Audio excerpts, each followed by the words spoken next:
The Theory of Everything. The Origin and Fate of the Universe. By Stephen W. Hawking. Read by Michael York. Introduction. In this series of lectures, I shall try to give an outline of what we think is the history of the universe, from the Big Bang to black holes. In the first lecture, I shall briefly review past ideas about the universe and how we got to our present picture. One might call this the history of the universe.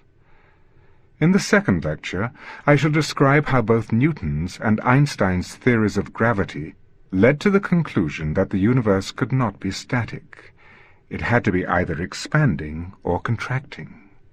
This in turn implied that there must have been a time between 10 and 20 billion years ago when the density of the universe was infinite. This is called the Big Bang. It would have been the beginning of the universe. In the third lecture, I shall talk about black holes.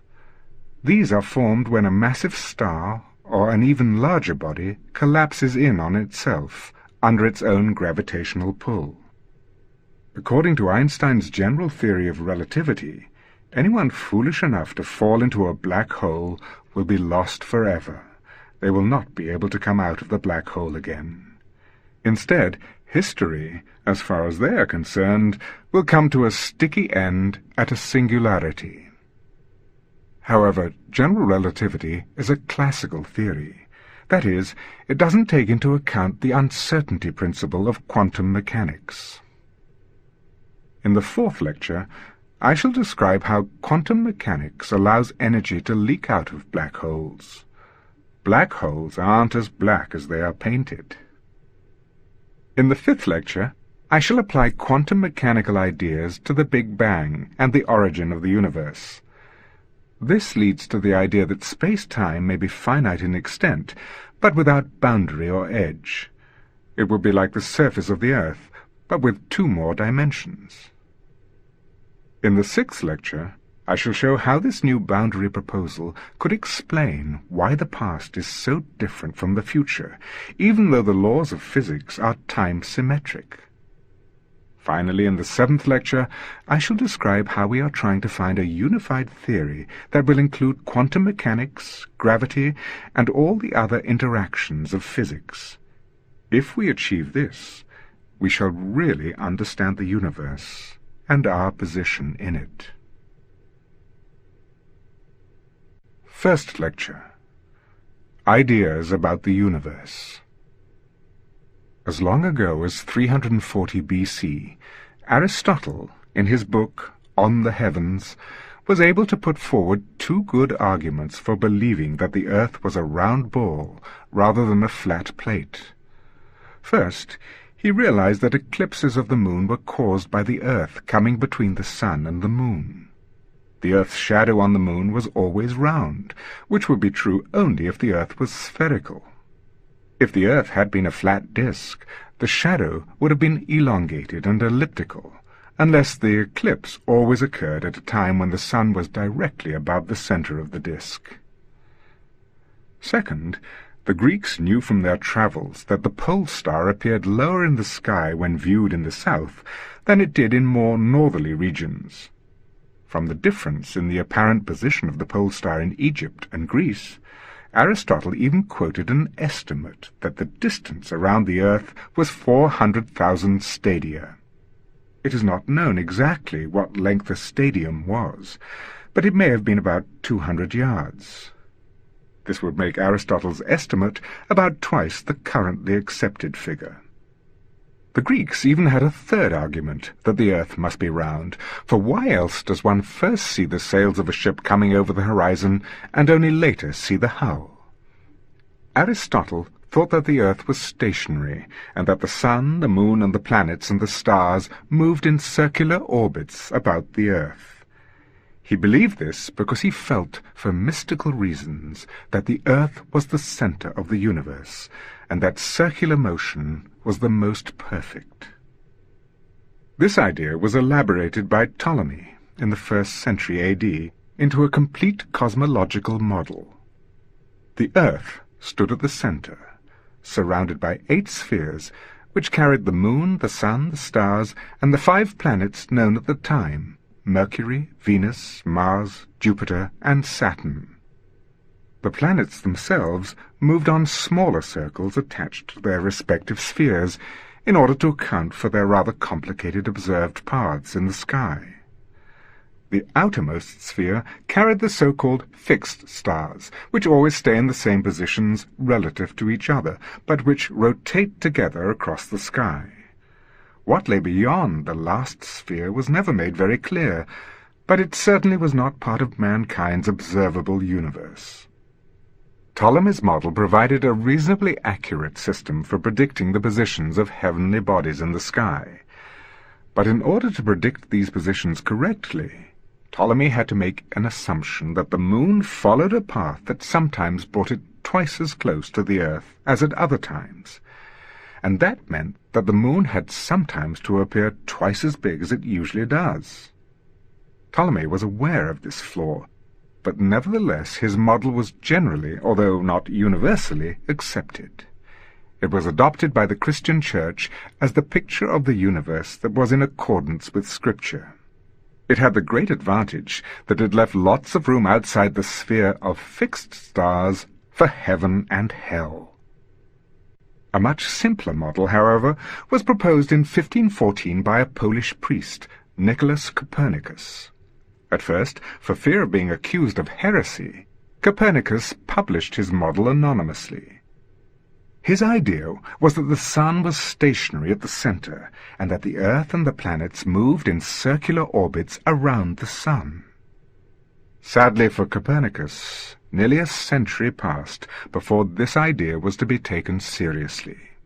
Then 2 astronomers, the German Johannes Kepler and the Italian Galileo Galilei, started publicly to support the Copernican theory, despite the fact that the orbits it predicted did not quite match the ones observed.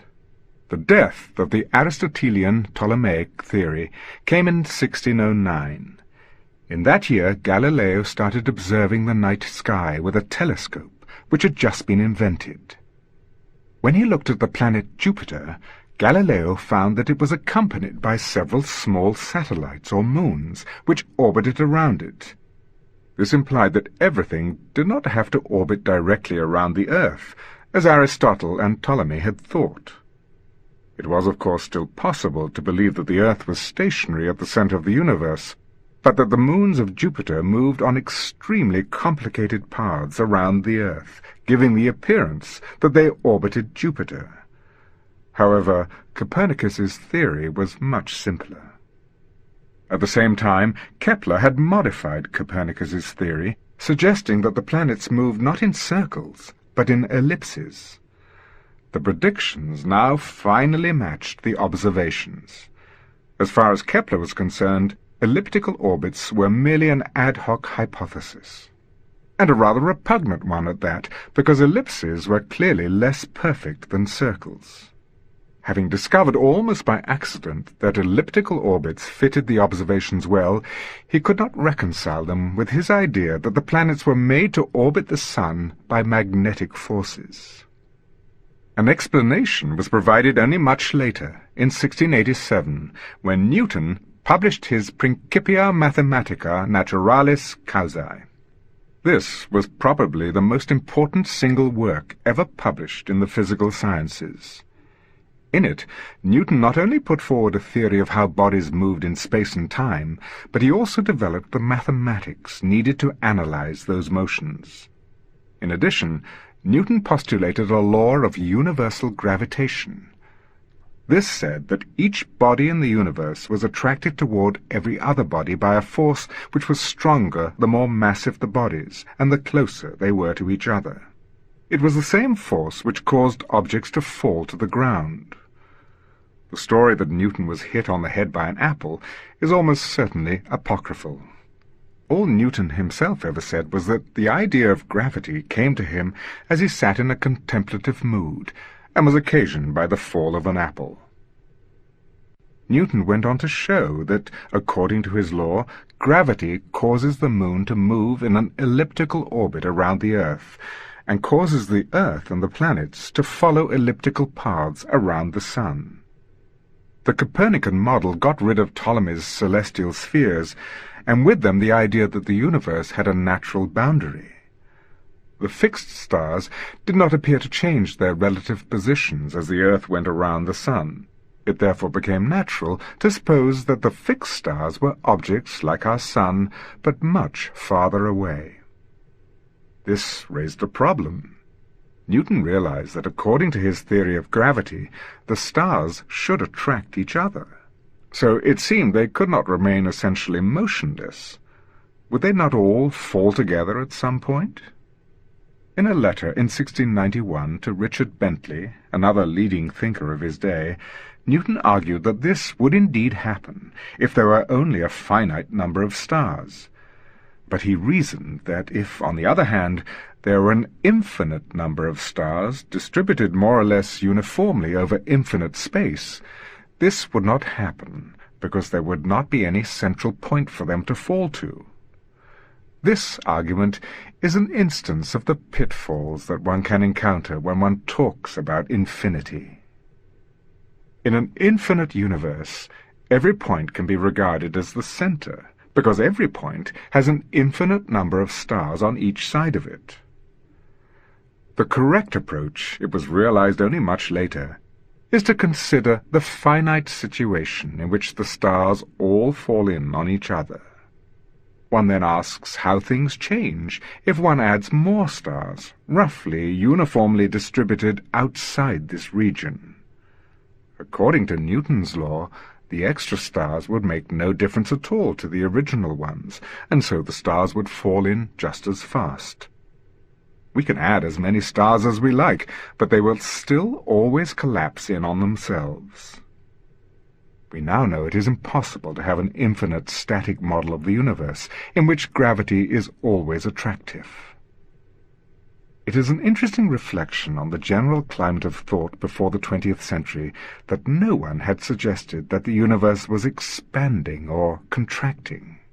It was generally accepted that either the universe had existed forever in an unchanging state, or that it had been created at a finite time in the past, more or less as we observe it today.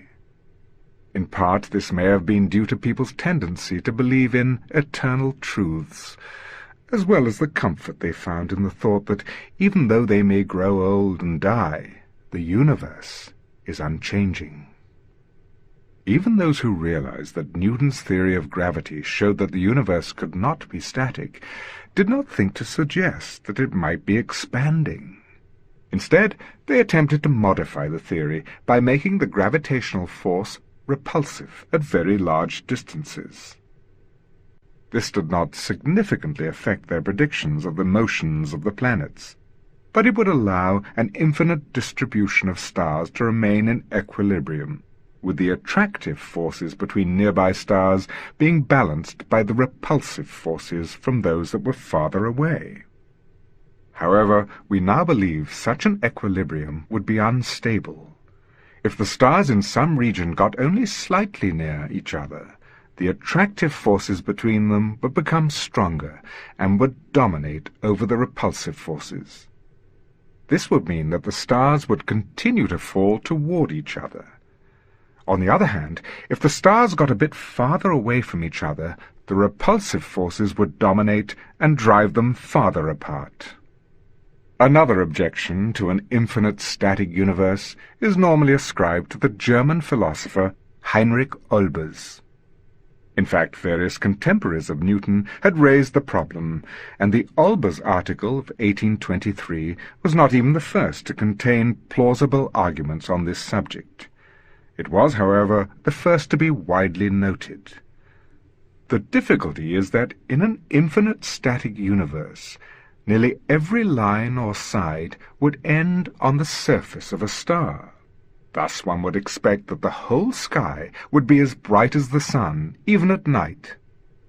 Olbers' counter-argument was that the light from distant stars would be dimmed by absorption of intervening matter.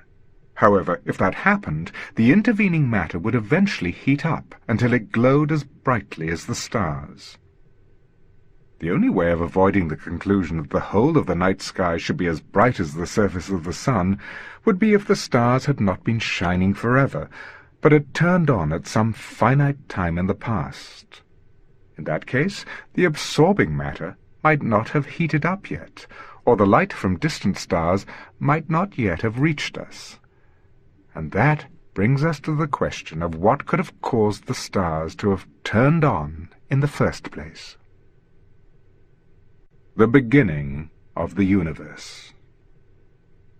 The beginning of the universe had, of course, been discussed for a long time. According to a number of early cosmologies in the Jewish, Christian, Muslim tradition, the universe started at a finite and not very distant time in the past. One argument for such a beginning was the feeling that it was necessary to have a first cause to explain the existence of the universe. Another argument was put forward by St. Augustine in his book The City of God. He pointed out that civilization is progressing, and we remember who performed this deed or developed that technique. Thus man, and so also perhaps the universe, could not have been around all that long, for otherwise we would have already progressed more than we have. St. Augustine accepted a date of about 5000 BC for the creation of the universe, according to the book of Genesis. It is interesting that this is not so far from the end of the last ice age, about 10,000 BC, which is when civilization really began.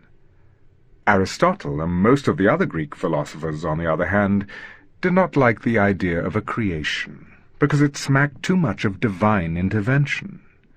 They believed, therefore, that the human race and the world around it had existed and would exist forever.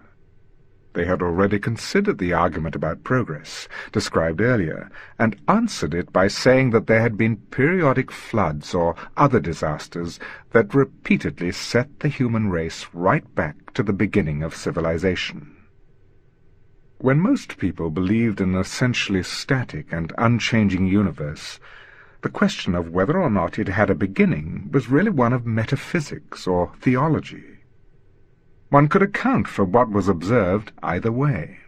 Either the universe had existed forever, or it was set in motion at some finite time in such a manner as to look as though it had existed forever.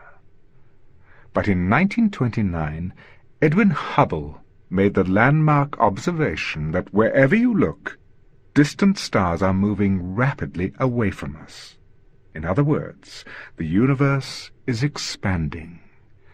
This means that, at earlier times, objects would have been closer together. In fact, it seemed that there was a time, about 10 or 20,000 million years ago, when they were all at exactly the same place.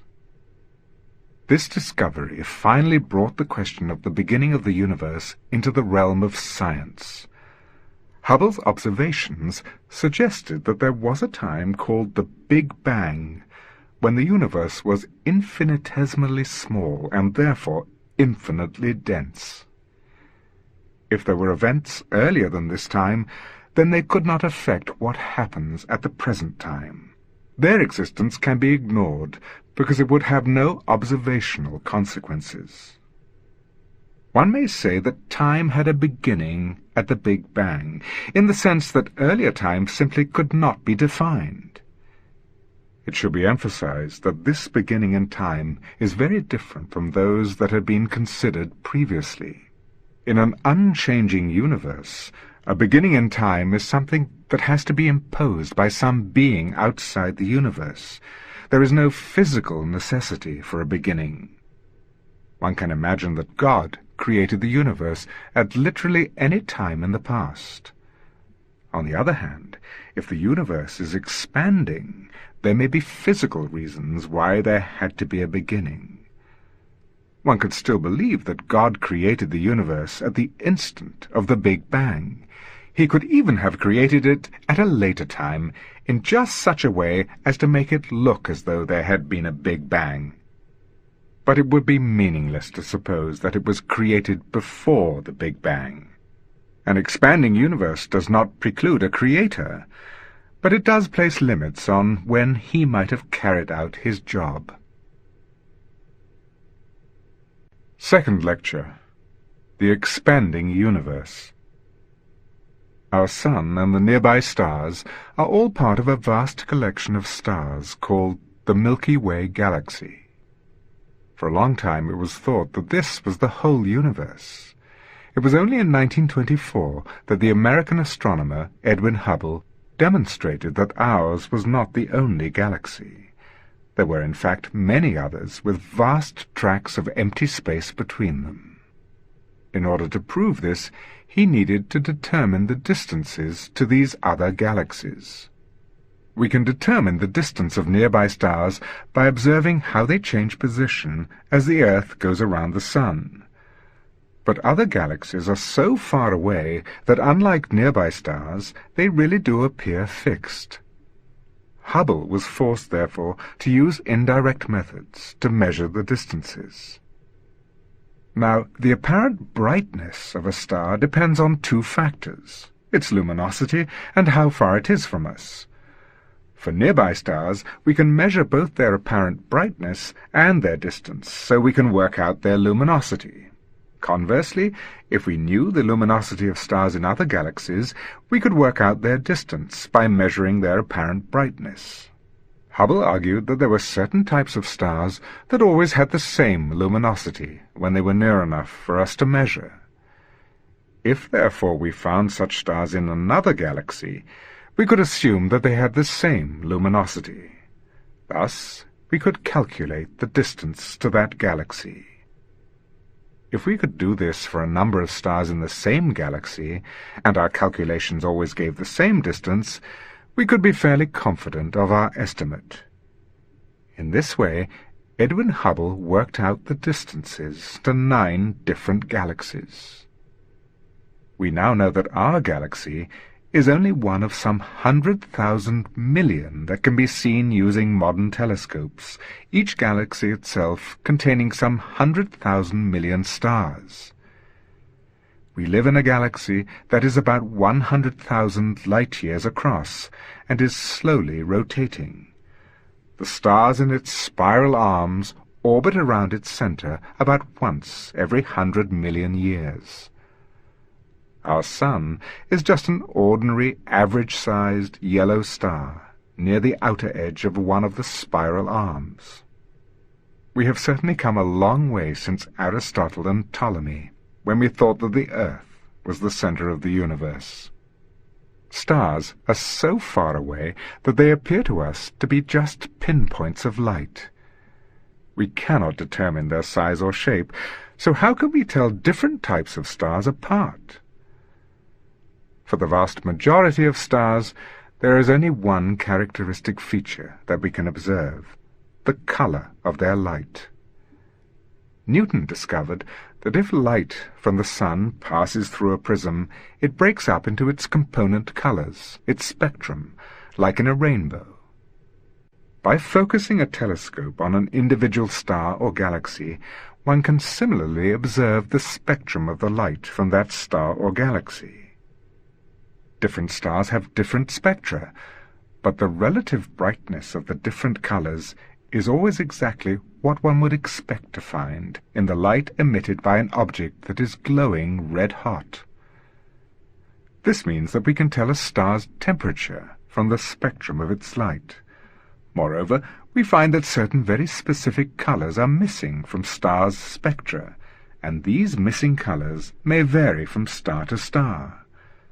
We know that each chemical element absorbs the characteristic set of very specific colors. Thus, by matching these to those which are missing from a star's spectrum, we can determine exactly which elements are present in the star's atmosphere. In the 1920s, when astronomers began to look at the spectra of stars in other galaxies, they found something most peculiar. There were the same characteristic sets of missing colors as for stars in our own galaxy, but they were all shifted by the same relative amount toward the red end of the spectrum. The only reasonable explanation of this was that the galaxies were moving away from us, and the frequency of the light waves from them was being reduced, or red-shifted, by the Doppler effect. Listen to a car passing on the road. As the car is approaching, its engine sounds at a higher pitch, corresponding to a higher frequency of sound waves, and when it passes and goes away, it sounds at a lower pitch. The behavior of light or radial waves is similar. Indeed, the police made use of the Doppler effect to measure the speed of cars by measuring the frequency of pulses of radio waves reflected off them. In the years following his proof of the existence of other galaxies, Hubble spent his time cataloguing their distances and observing their spectra. At that time, most people expected the galaxies to be moving around quite randomly, and so expected to find as many spectra which were blue-shifted as ones which were red-shifted. It was quite a surprise, therefore, to find that the galaxies all appeared red-shifted. Every single one was moving away from us. More surprising still was the result which Hubble published in 1929. Even the size of the galaxy's red shift was not random, but was directly proportional to the galaxy's distance from us. Or, in other words, the farther a galaxy was, the faster it was moving away. And that meant that the universe could not be static, as everyone previously thought, but was in fact expanding. The distance between the different galaxies was growing all the time. The discovery that the universe was expanding was one of the great intellectual revolutions of the 20th century. With hindsight, it is easy to wonder why no one had thought of it before. Newton and others should have realized that a static universe would soon start to contract under the influence of gravity. But suppose that instead of being static, the universe was expanding. If it was expanding fairly slowly, the force of gravity would cause it eventually to stop expanding, and then to start contracting. However, if it was expanding at more than a certain critical rate, gravity would never be strong enough to stop it, and the universe would continue to expand forever. This is a bit like what happens when one first fires a rocket upward from the surface of the Earth. If it has a fairly low speed, gravity will eventually stop the rocket, and it will start falling back. On the other hand, if the rocket has more than a certain critical speed, about 7 miles a second, gravity will not be strong enough to pull it back, so it will keep going away from the Earth forever. This behavior of the universe could have been predicted from Newton's theory of gravity at any time in the 19th, the 18th, or even the late 17th centuries. Yet so strong was the belief in a static universe that it persisted into the early 20th century. Even when Einstein formulated the general theory of relativity in 1915, he was sure that the universe had to be static. He therefore modified his theory to make this possible, introducing a so-called cosmological constant into his equations. This was a new anti-gravity force, which, unlike other forces, did not come from any particular source, but was built into the very fabric of space-time. His cosmological constant gave space-time an inbuilt tendency to expand, and this could be made to exactly balance the attraction of all the matter in the universe so that a static universe would result. Only one man, it seems, was willing to take general relativity at face value. While Einstein and other physicists were looking for ways of avoiding general relativity's prediction of a non-static universe, the Russian physicist Alexander Friedmann instead set about explaining it. The Friedmann models. The equations of general relativity, which determined how the universe evolves in time, are too complicated to solve in detail. So what Friedmann did instead was to make two very simple assumptions about the universe: that the universe looks identical in whichever direction we look, and that this would also be true if we were observing the universe from anywhere else. On the basis of general relativity and these two assumptions, Friedman showed that we should not expect the universe to be static. In fact, in 1922, several years before Edwin Hubble's discovery, Friedman predicted exactly what Hubble found. The assumption that the universe looks the same in every direction is clearly not true in reality. For example, the other stars in our galaxy form a distinct band of light across the night sky called the Milky Way. But if we look at distant galaxies, there seems to be more or less the same number of them in each direction. So the universe does seem to be roughly the same in every direction, provided one views it on a large scale compared to the distance between galaxies. For a long time this was sufficient justification for Friedman's assumption, as a rough approximation to the real universe. But more recently, a lucky accident uncovered the fact that Friedman's assumption is in fact a remarkably accurate description of our universe.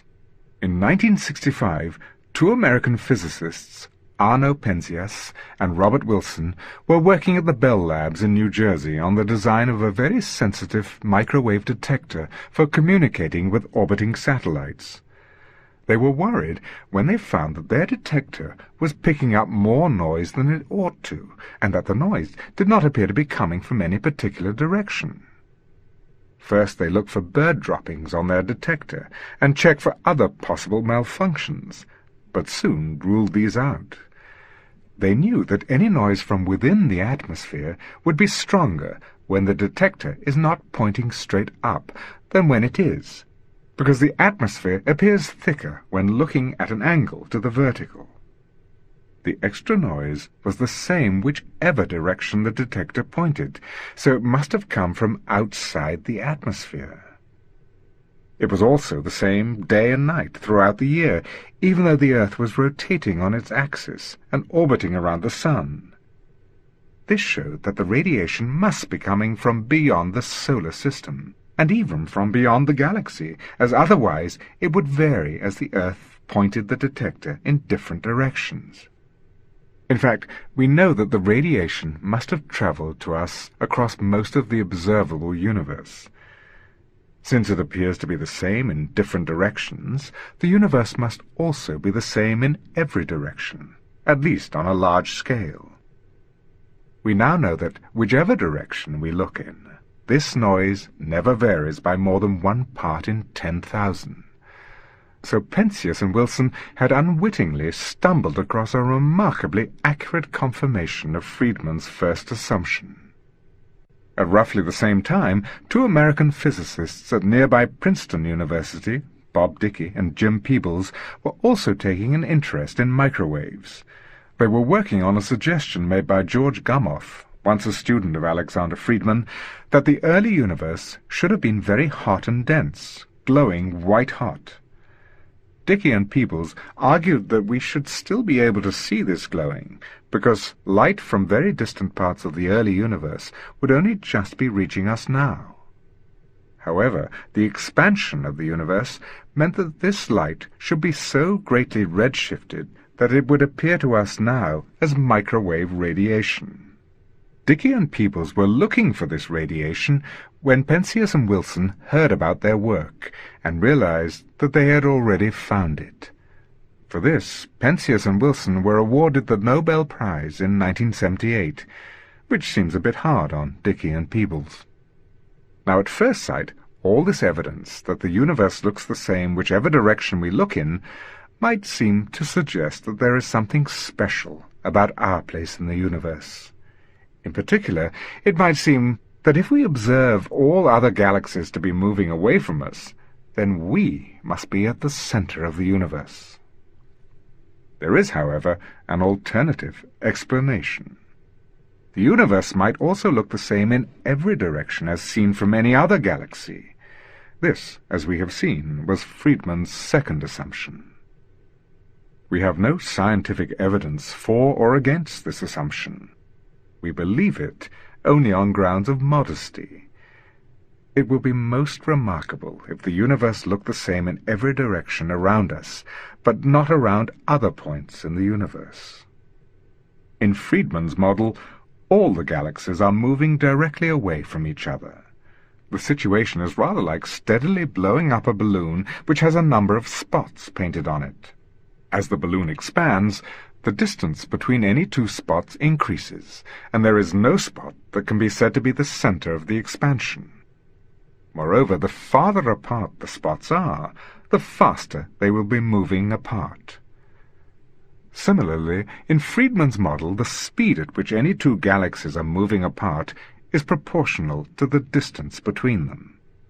So it predicted that the redshift of a galaxy should be directly proportional to its distance from us, exactly as Hubble found. Despite the success of his model and his prediction of Hubble's observations, Friedmann's work remained largely unknown in the West. It became known only after similar models were discovered in 1935 by the American physicist Howard Robertson and the British mathematician Arthur Walker, in response to Hubble's discovery of the uniform expansion of the universe. Although Friedmann found only one, there are in fact three different kinds of models that obey Friedmann's two fundamental assumptions. In the first kind, which Friedmann found, the universe is expanding so sufficiently slowly that the gravitational attraction between the different galaxies causes the expansion to slow down and eventually to stop. The galaxies then start to move toward each other, and the universe contracts. The distance between two neighboring galaxies starts at zero, increases to a maximum, and then decreases back down to zero again. In the second kind of solution, the universe is expanding so rapidly that the gravitational attraction can never stop it, though it does slow it down a bit. The separation between neighboring galaxies in this model starts at zero, and eventually the galaxies are moving apart at a steady speed. Finally, there is a third kind of solution, in which the universe is expanding only just fast enough to avoid recollapse. In this case, the separation also starts at zero and increases forever. However, the speed at which the galaxies are moving apart gets smaller and smaller, although it never quite reaches zero. A remarkable feature of the first kind of Friedmann model is that the universe is not infinite in space, but neither does space have any boundary. Gravity is so strong that space is bent round onto itself, making it rather like the surface of the Earth. If one keeps travelling in a certain direction on the surface of the Earth, one never comes up against an impassable barrier or falls over the edge, but eventually comes back to where one started. Space, in the first Friedmann model, is just like this, but with 3 dimensions, instead of 2 for the Earth's surface. The fourth dimension, time, is also finite in extent, but it is like a line with 2 ends or boundaries, a beginning and an end. We shall see later that when one combines general relativity with the uncertainty principle of quantum mechanics, it is possible for both space and time to be finite without any edges or boundaries. The idea that one could go right around the universe and end up where one started makes good science fiction, but it doesn't have much practical significance, because it can be shown that the universe would recollapse to zero size before one could get round. You would need to travel faster than light in order to end up where you started before the universe came to an end, and that is not allowed. But which Friedmann model describes our universe? Will the universe eventually stop expanding and start contracting, or will it expand forever? To answer this question, we need to know the present rate of expansion of the universe and its present average density. If the density is less than a certain critical value determined by the rate of expansion, the gravitational attraction will be too weak to halt the expansion. If the density is greater than the critical value, gravity will stop the expansion at some time in the future and cause the universe to recollapse. We can determine the present rate of expansion by measuring the velocities at which other galaxies are moving away from us, using the Doppler effect. This can be done very accurately. However, the distances to the galaxies are not very well known, because we can only measure them indirectly. So all we know is that the universe is expanding by between 5% and 10% every 1,000 million years. However, our uncertainty about the present average density of the universe is even greater. If we add up the masses of all the stars that we can see in our galaxy and other galaxies, the total is less than 1/100th of the amount required to halt the expansion of the universe, even in the lowest estimate of the rate of expansion. But we know that our galaxy and other galaxies must contain a large amount of dark matter, which we cannot see directly, but which we know must be there because of the influence of its gravitational attraction on the orbits of stars and the gas in the galaxies. Moreover, most galaxies are found in clusters, and we can similarly infer the presence of yet more dark matter in between the galaxies in these clusters by its effect on the motion of the galaxies.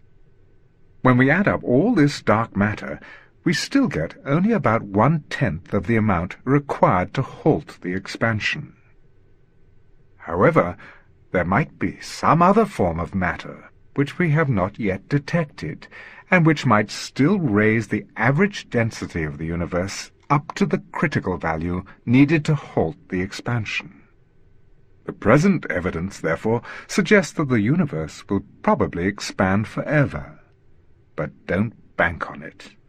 All we can really be sure of is that even if the universe is going to recollapse, it won't do so for at least another 10,000 million years, since it has already been expanding for at least that long. This should not unduly worry us, since by that time, unless we have colonies beyond the solar system, mankind will long since have died out, extinguished along with the death of our sun. The Big Bang. All of the Friedmann solutions have the feature that at some time in the past, between 10 and 20,000 million years ago, the distance between neighboring galaxies must have been 0. At that time, which we call the Big Bang, the density of the universe and the curvature of space-time would have been infinite. This means that the general theory of relativity, on which Friedmann's solutions are based, predicts that there is a singular point in the universe. All our theories of science are formulated on the assumption that space-time is smooth and nearly flat, so they would all break down at the Big Bang singularity, where the curvature of space-time is infinite. This means that even if there were events before the Big Bang, one could not use them to determine what would happen afterward, because predictability would break down at the Big Bang. Correspondingly, if we know only what has happened since the Big Bang, we could not determine what happened beforehand. As far as we are concerned, events before the Big Bang can have no consequences, so they should not form part of a scientific model of the universe. We should therefore cut them out of the model and say that time had a beginning at the Big Bang. Many people do not like the idea that time has a beginning, probably because it smacks of divine intervention. The Catholic Church, on the other hand, had seized on the Big Bang model and in 1951 officially pronounced it to be in accordance with the Bible. There were a number of attempts to avoid the conclusion that there had been a Big Bang. The proposal that gained widest support was called the steady-state theory. It was suggested in 1948 by two refugees from Nazi-occupied Austria, Hermann Bondi and Thomas Gold, together with a Briton, Fred Hoyle, who had worked with them on the development of radar during the war. The idea was that as the galaxies moved away from each other, new galaxies were continually forming in the gaps in between from new matter that was being continually created.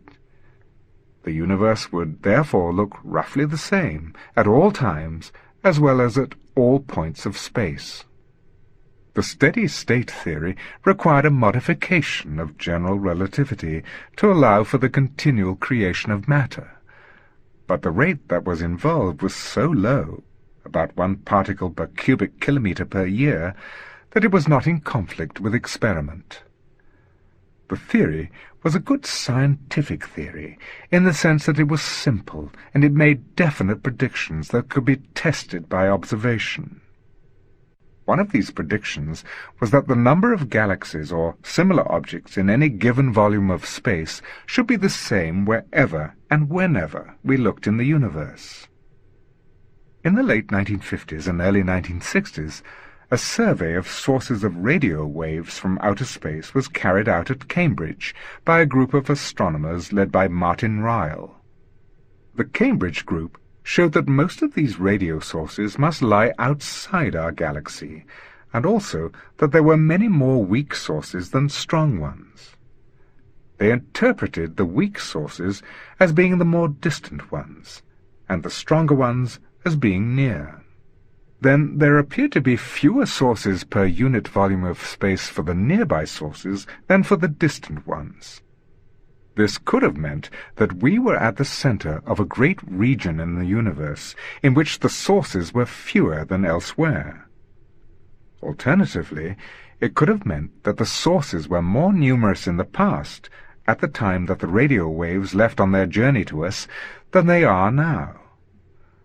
Either explanation contradicted the predictions of the steady-state theory. Moreover, the discovery of the microwave radiation by Penzias and Wilson in 1965 also indicated that the universe must have been much denser in the past. The steady-state theory, therefore, had regretfully to be abandoned. Another attempt to avoid the conclusion that there must have been a Big Bang, and therefore a beginning of time, was made by 2 Russian scientists, Evgeny Lifshitz and Isaac Kalatnikov, in 1963. They suggested that the Big Bang might be a peculiarity of Friedmann's models alone, which after all were only approximations to the real universe. Perhaps, of all the models that were roughly like the real universe, only Friedmann's would contain a Big Bang singularity. In Friedmann's models, the galaxies are all moving directly away from each other, so it is not surprising that at some time in the past they were all in the same place. In the real universe, however, the galaxies are not just moving directly away from each other, they also have small sideways velocities. So in reality, they need never have been all at exactly the same place, only very close together. Perhaps, then, the current expanding universe resulted not from a Big Bang singularity, but from an earlier contracting phase.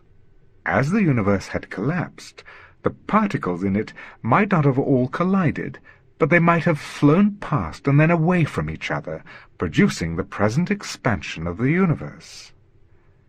How then could we tell whether the real universe should have started out with a Big Bang?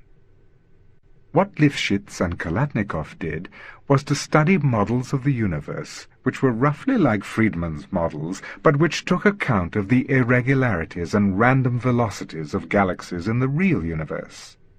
They showed that such models could start with a Big Bang, even though the galaxies were no longer always moving directly away from each other.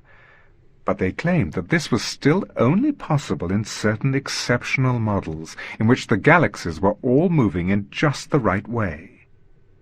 They argued that since there seemed to be infinitely more Friedmann-like models without a Big Bang singularity than there were with one, we should conclude that it was very unlikely that there had been a Big Bang. They later realized, however, that there was a much more general class of Friedmann-like models which did have singularities, and in which the galaxies did not have to be moving in any special way. They therefore withdrew their claim in 1970.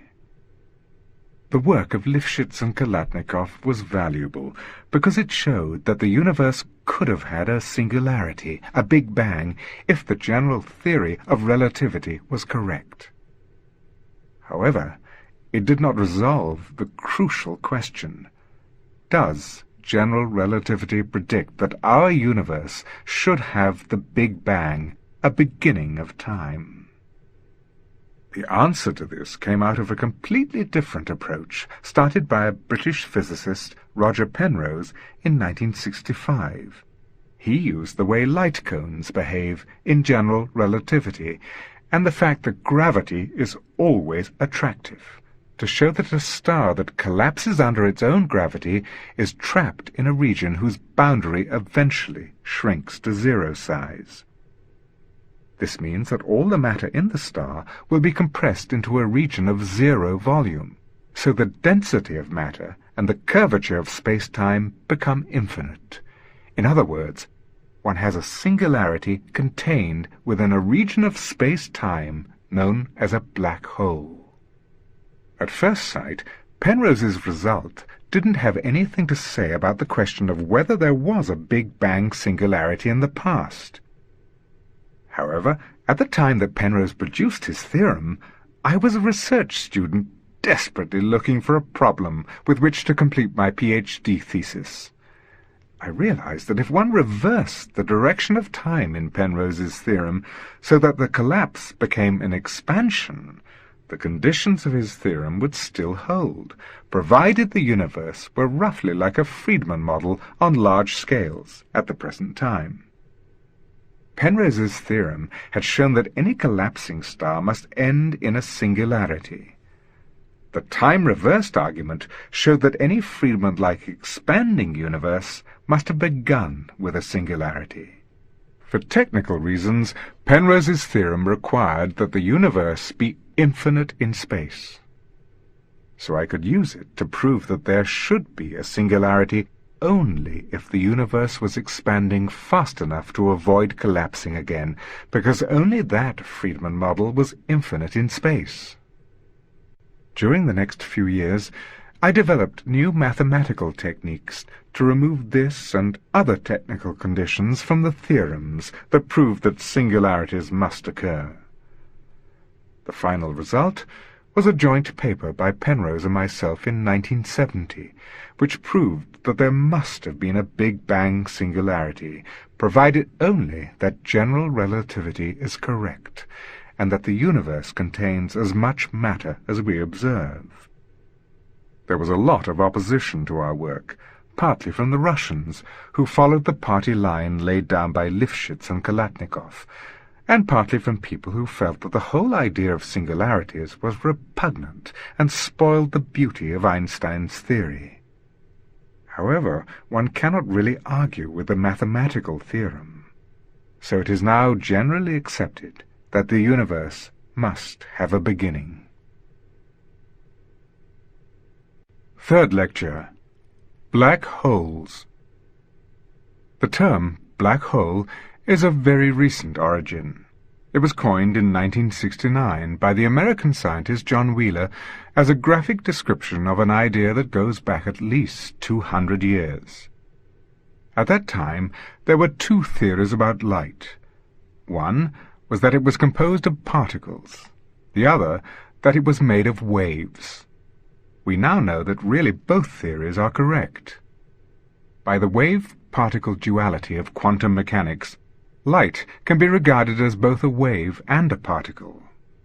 Under the theory that light was made up of waves, it was not clear how it would respond to gravity. But if light were composed of particles, one might expect them to be affected by gravity in the same way that cannonballs, rockets, and planets are. On this assumption, a Cambridge Don, John Michell, wrote a paper in 1783 in the Philosophical Transactions of the Royal Society of London. In it, he pointed out that a star that was sufficiently massive and compact would have such a strong gravitational field that light could not escape. Any light emitted from the surface of the star would be dragged back by the star's gravitational attraction before it could get very far. Michell suggested that there might be a large number of stars like this. Although we would not be able to see them because the light from them would not reach us, we would still feel their gravitational attraction. Such objects are what we now call black holes, because that is what they are, black voids in space. A similar suggestion was made a few years later by the French scientist, the Marquis de Laplace, apparently independently of Michel.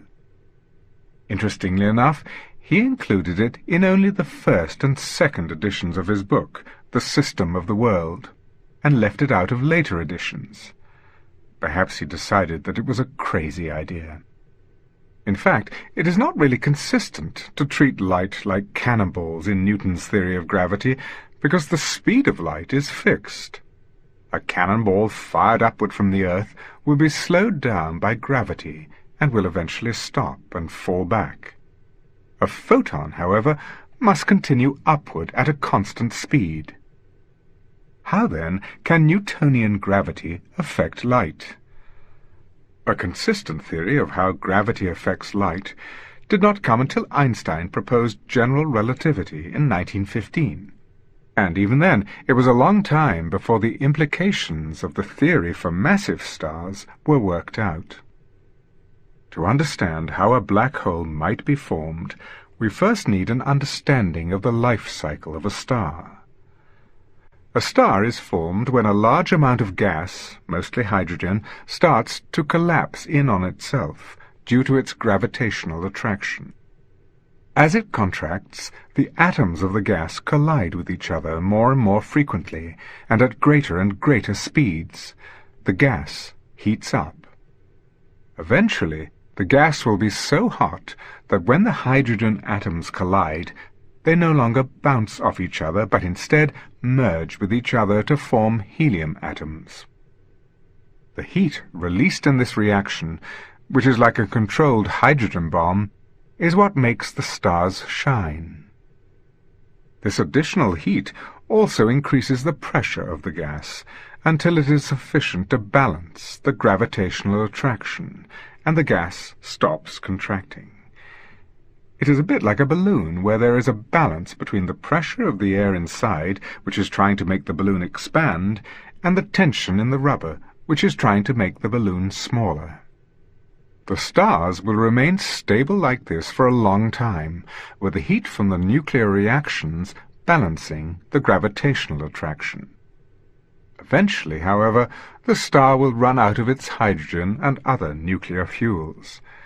And paradoxically, the more fuel a star starts off with, the sooner it runs out.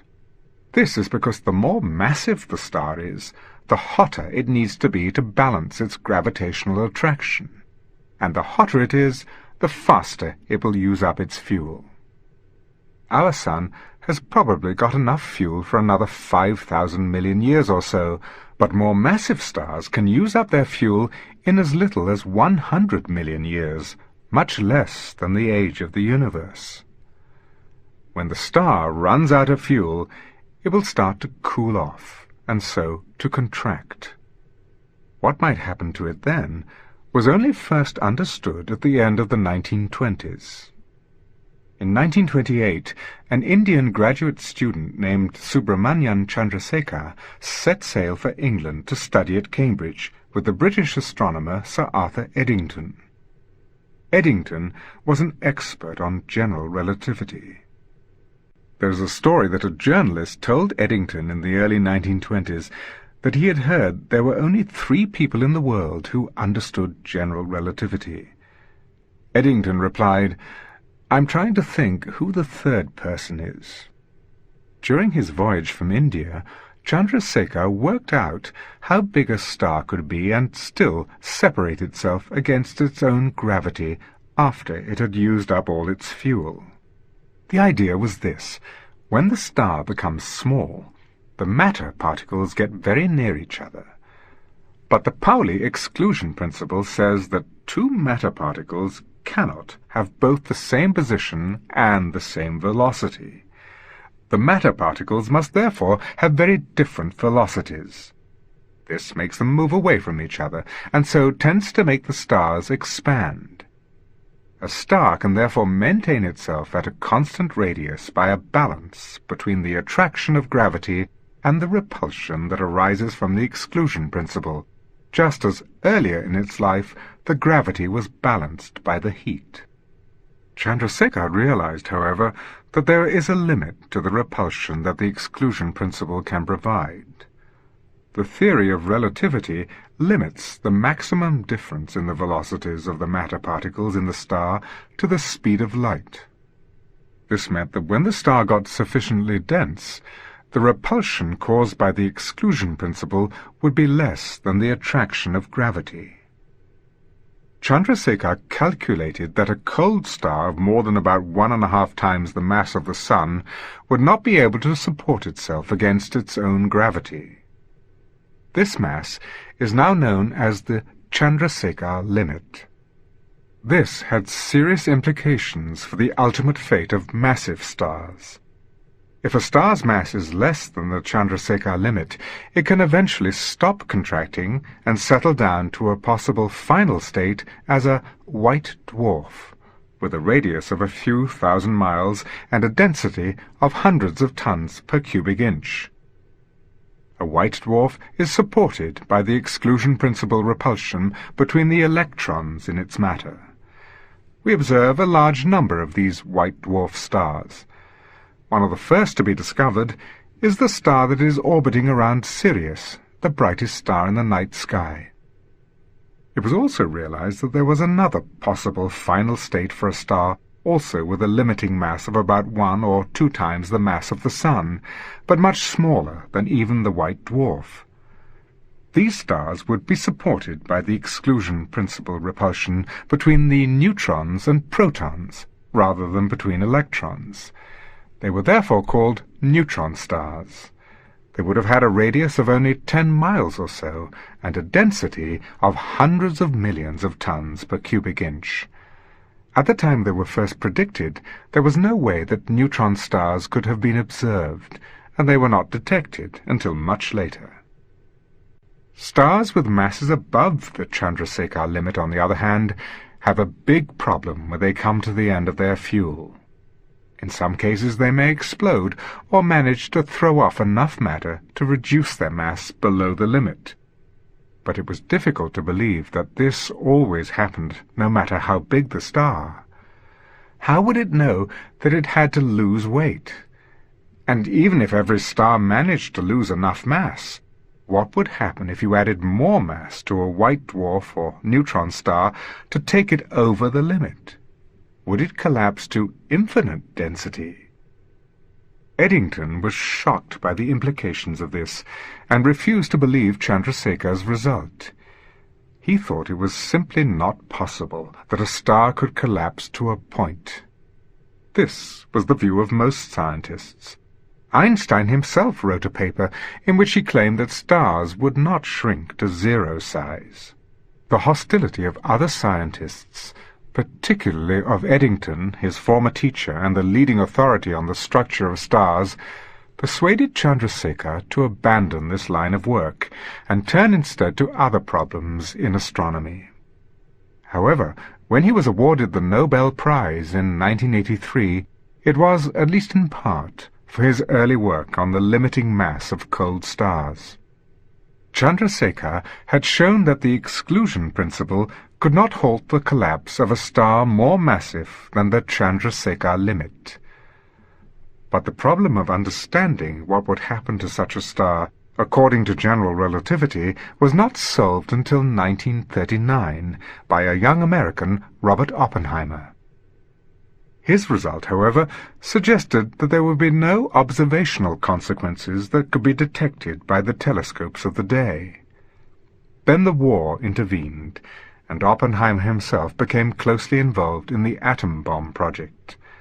And after the war, the problem of gravitational collapse was largely forgotten, as most scientists were then interested in what happens on the scale of the atom and its nucleus.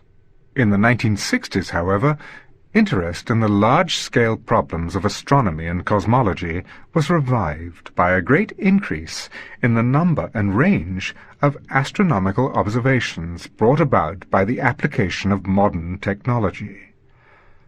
Oppenheimer's work was then rediscovered and extended by a number of people. The picture that we now have from Oppenheimer's work is as follows. The gravitational field of the star changes the paths of light rays in space-time from what they would have been had the star not been present. The light cones, which indicate the paths followed in space and time by flashes of light emitted from their tips, are bent slightly inward near the surface of the star. This can be seen in the bending of light from distant stars that is observed during an eclipse of the sun. As the star contracts, the gravitational field at its surface gets stronger, and the light cones get bent inward more. This makes it more difficult for light from the star to escape, and the light appears dimmer and redder to an observer at a distance. Eventually, when the star has shrunk to a certain critical radius, the gravitational field at the surface becomes so strong that the light cones are bent inward so much that the light can no longer escape. According to the theory of relativity, nothing can travel faster than light. Thus, if light cannot escape, neither can anything else. Everything is dragged back by the gravitational field. So one has a set of events, a region of space-time from which it is not possible to escape to reach a distant observer. This region is what we now call a black hole. Its boundary is called the event horizon. It coincides with the paths of the light rays that just fail to escape from the black hole. In order to understand what you would see if you were watching a star collapse to form a black hole, one has to remember that in the theory of relativity there is no absolute time. Each observer has his own measure of time. The time for someone on a star will be different from that for someone at a distance, because of the gravitational field of the star. This effect has been measured in an experiment on Earth with clocks at the top and bottom of a water tower. Suppose an intrepid astronaut on the surface of the collapsing star sent a signal every second, according to his watch, to his spaceship orbiting about the star. At some time on his watch, say 11 o'clock, the star would shrink below the critical radius at which the gravitational field became so strong that the signals would no longer reach the spaceship. His companions watching from the spaceship would find the intervals between successive signals from the astronaut getting longer and longer as 11 o'clock approached. However, the effect would be very small before 10:59 and 59 seconds. They would have to wait only very slightly more than a second between the astronaut's 10:59 and 58-second signal and the one that he sent when his watch read 10:59 and 59 seconds, but they would have to wait forever for the 11 o'clock signal. The light waves emitted from the surface of the star between 10:59 and 59 seconds and 11 o'clock by the astronaut's watch would be spread out over an infinite period of time, as seen from the spaceship. The time interval between the arrival of successive waves at the spaceship would get longer and longer, and so the light from the star would appear redder and redder and fainter and fainter. Eventually, the star would be so dim that it could no longer be seen from the spaceship. All that would be left would be a black hole in space. The star would, however, continue to exert the same gravitational force on the spaceship. This is because the star is still visible to the spaceship, at least in principle. It is just that the light from the surface is so redshifted by the gravitational field of the star that it cannot be seen. However, the redshift does not affect the gravitational field of the star itself. Thus the spaceship would continue to orbit the black hole. The work that Roger Penrose and I did between 1965 and 1970 showed that, according to general relativity, there must be a singularity of infinite density within the black hole. This is rather like the Big Bang at the beginning of time, only it would be at the end of time for the collapsing body and the astronaut. At the singularity, the laws of science and our ability to predict the future would break down. However, any observer who remained outside the black hole would not be affected by this failure of predictability, because neither light nor any other signal can reach them from the singularity. This remarkable fact led Roger Penrose to propose the cosmic censorship hypothesis, which might be paraphrased as, God abhors a naked singularity. In other words, the singularities produced by gravitational collapse occur only in places like black holes, where they are decently hidden from outside view by an event horizon. Strictly, this is what is known as the weak cosmic censorship hypothesis. Protect observers who remain outside the black hole from the consequences of the breakdown of predictability that occurs at the singularity. But it does nothing at all for the poor unfortunate astronaut who falls into the hole. Shouldn't God protect his modesty as well? There are some solutions of the equations of general relativity in which it is possible for our astronaut to see a naked singularity. He may be able to avoid hitting the singularity and instead fall through a wormhole and come out in another region of the universe. This would offer great possibilities for travel in space and time, but unfortunately it seems that the solutions may all be highly unstable. The least disturbance, such as the presence of an astronaut, may change them so that the astronaut cannot see the singularity until he hits it and his time comes to an end. In other words, the singularity always lies in his future and never in his past. The strong version of the cosmic censorship hypothesis states that, in a realistic solution, the singularities always lie either entirely in the future, like the singularities of gravitational collapse, or entirely in the past, like the Big Bang. It is greatly to be hoped that some version of the censorship hypothesis holds, because close to naked singularities it may be possible to travel into the past. While this would be fine for writers of science fiction, it would mean that no one's life would ever be safe. Someone might go into the past and kill your father or mother before you were conceived. In a gravitational collapse to form a black hole, the movements would be dammed by the emission of gravitational waves. One would therefore expect that it would not be too long before the black hole would settle down to a stationary state. It was generally supposed that this final stationary state would depend on the details of the body that had collapsed to form the black hole. The black hole might have any shape or size, and its shape might not even be fixed, but instead be pulsating. However, in 1967, the study of black holes was revolutionized by a paper written in Dublin by Werner Israel.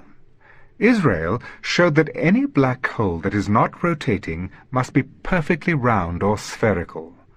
Its size, moreover, would depend only on its mass. It could, in fact, be described by a particular solution of Einstein's equations that had been known since 1917, when it had been found by Carl Schwarzschild shortly after the discovery of general relativity. At first, Israel's result was interpreted by many people, including Israel himself, as evidence that black holes would form only from the collapse of bodies that were perfectly round or spherical. As no real body would be perfectly spherical, this meant that in general gravitational collapse would lead to naked singularities. There was, however, a different interpretation of Israel's result, which was advocated by Roger Penrose and John Wheeler in particular. This was that a black hole should behave like a ball of fluid. Although a body might start off in an unspherical state, as it collapsed to form a black hole, it would settle down to a spherical state, due to the emission of gravitational waves. Further calculations supported this view, and it came to be adopted generally. Israel's result had dealt only with a case of black holes forming from non-rotating bodies. On the analogy with a ball of fluid, one would expect that a black hole made by the collapse of a rotating body would not be perfectly round. It would have a bulge round the equator, caused by the effect of the rotation. We observe a small bulge like this in the Sun, caused by its rotation once every 25 days or so. In 1963, Roy Kerr, a New Zealander, had found a set of black hole solutions of the equations of general relativity more general than the Schwarzschild solutions. These Kerr black holes rotate at a constant rate, their size and shape depending only on their mass and rate of rotation. If the rotation was zero, the black hole was perfectly round, and the solution was identical to the Schwarzschild solution. But if the rotation was non-zero, the black hole bulged outward near its equator.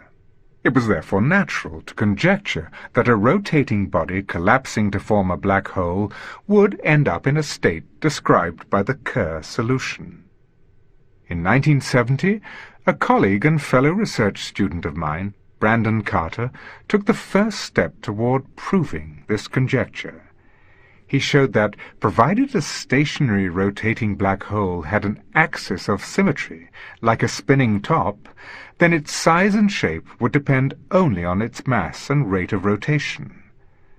Then, in 1971, I proved that any stationary rotating black hole would indeed have such an axis of symmetry. Finally, in 1973, David Robinson at King's College London used Carter's and my results to show that the conjecture had been correct. Such a black hole had indeed to be the Kerr solution. So after gravitational collapse, a black hole must settle down into a state in which it could be rotating, but not pulsating. Moreover, its size and shape would depend only on its mass and rate of rotation, and not on the nature of the body that had collapsed to form it. This result became known by the maxim, "A black hole has no hair." It means that a very large amount of information about the body that has collapsed must be lost when a black hole is formed, because afterward all we can possibly measure about the body is its mass and rate of rotation. The significance of this will be seen in the next lecture. The no-hair theorem is also of great practical importance because it so greatly restricts the possible types of black holes. One can therefore make detailed models of objects that might contain black holes and compare the predictions of the models with observations. Black holes are one of only a fairly small number of cases in the history of science where a theory was developed in great detail as a mathematical model before there was any evidence from observations that it was correct. Indeed, this used to be the main argument of opponents of black holes. How could one believe in objects for which the only evidence was calculations based on the dubious theory of general relativity? In 1963, however, Martin Schmidt, an astronomer at the Mount Palomar Observatory in California, found a faint star-like object in the direction of the source of radio waves called 3C273, that is, source number 273 in the third Cambridge Catalogue of Radio Sources. When he measured the redshift of the object, he found it was too large to be caused by a gravitational field. If it had been a gravitational redshift, the object would have been so massive and so near to us that it would disturb the orbits of planets in the solar system. This suggested that the redshift was instead caused by the expansion of the universe, which in turn meant that the object was a very long way away. And to be visible at such a great distance, the object must be very bright and must be emitting a huge amount of energy. The only mechanism people could think of that would produce such large quantities of energy seemed to be the gravitational collapse, not just of a star, but of the whole central region of a galaxy. A number of other similar quasi-stellar objects or quasars, have since been discovered, all with large red shifts. But they are all too far away and too difficult to observe to provide conclusive evidence of black holes.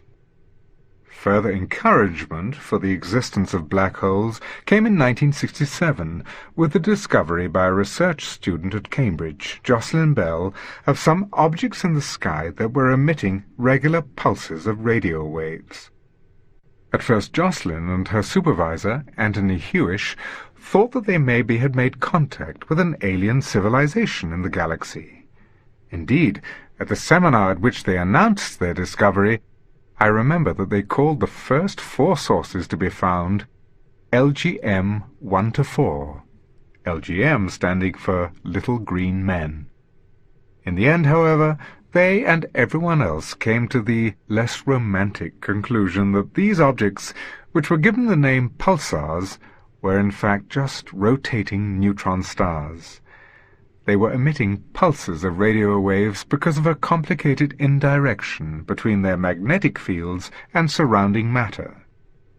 This was bad news for writers of space westerns, but very hopeful for the small number of us who believed in black holes at that time.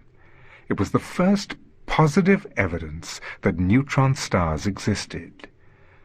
A neutron star has a radius of about 10 miles, only a few times the critical radius at which a star becomes a black hole. If a star could collapse to such a small size, it was not unreasonable to expect that other stars could collapse to even smaller size and become black holes. How could we hope to detect a black hole, as by its very definition it does not emit any light? It might seem a bit like looking for a black cat in a coal cellar. Fortunately, there is a way, since, as Jean-Michel pointed out in his pioneering paper in 1783, a black hole still exerts a gravitational force on nearby objects. Astronomers have observed a number of systems in which 2 stars orbit around each other, attracted toward each other by gravity. They also observe systems in which there is only one visible star that is orbiting around some unseen companion. One cannot, of course, immediately conclude that the companion is a black hole. It might merely be a star that is too faint to be seen.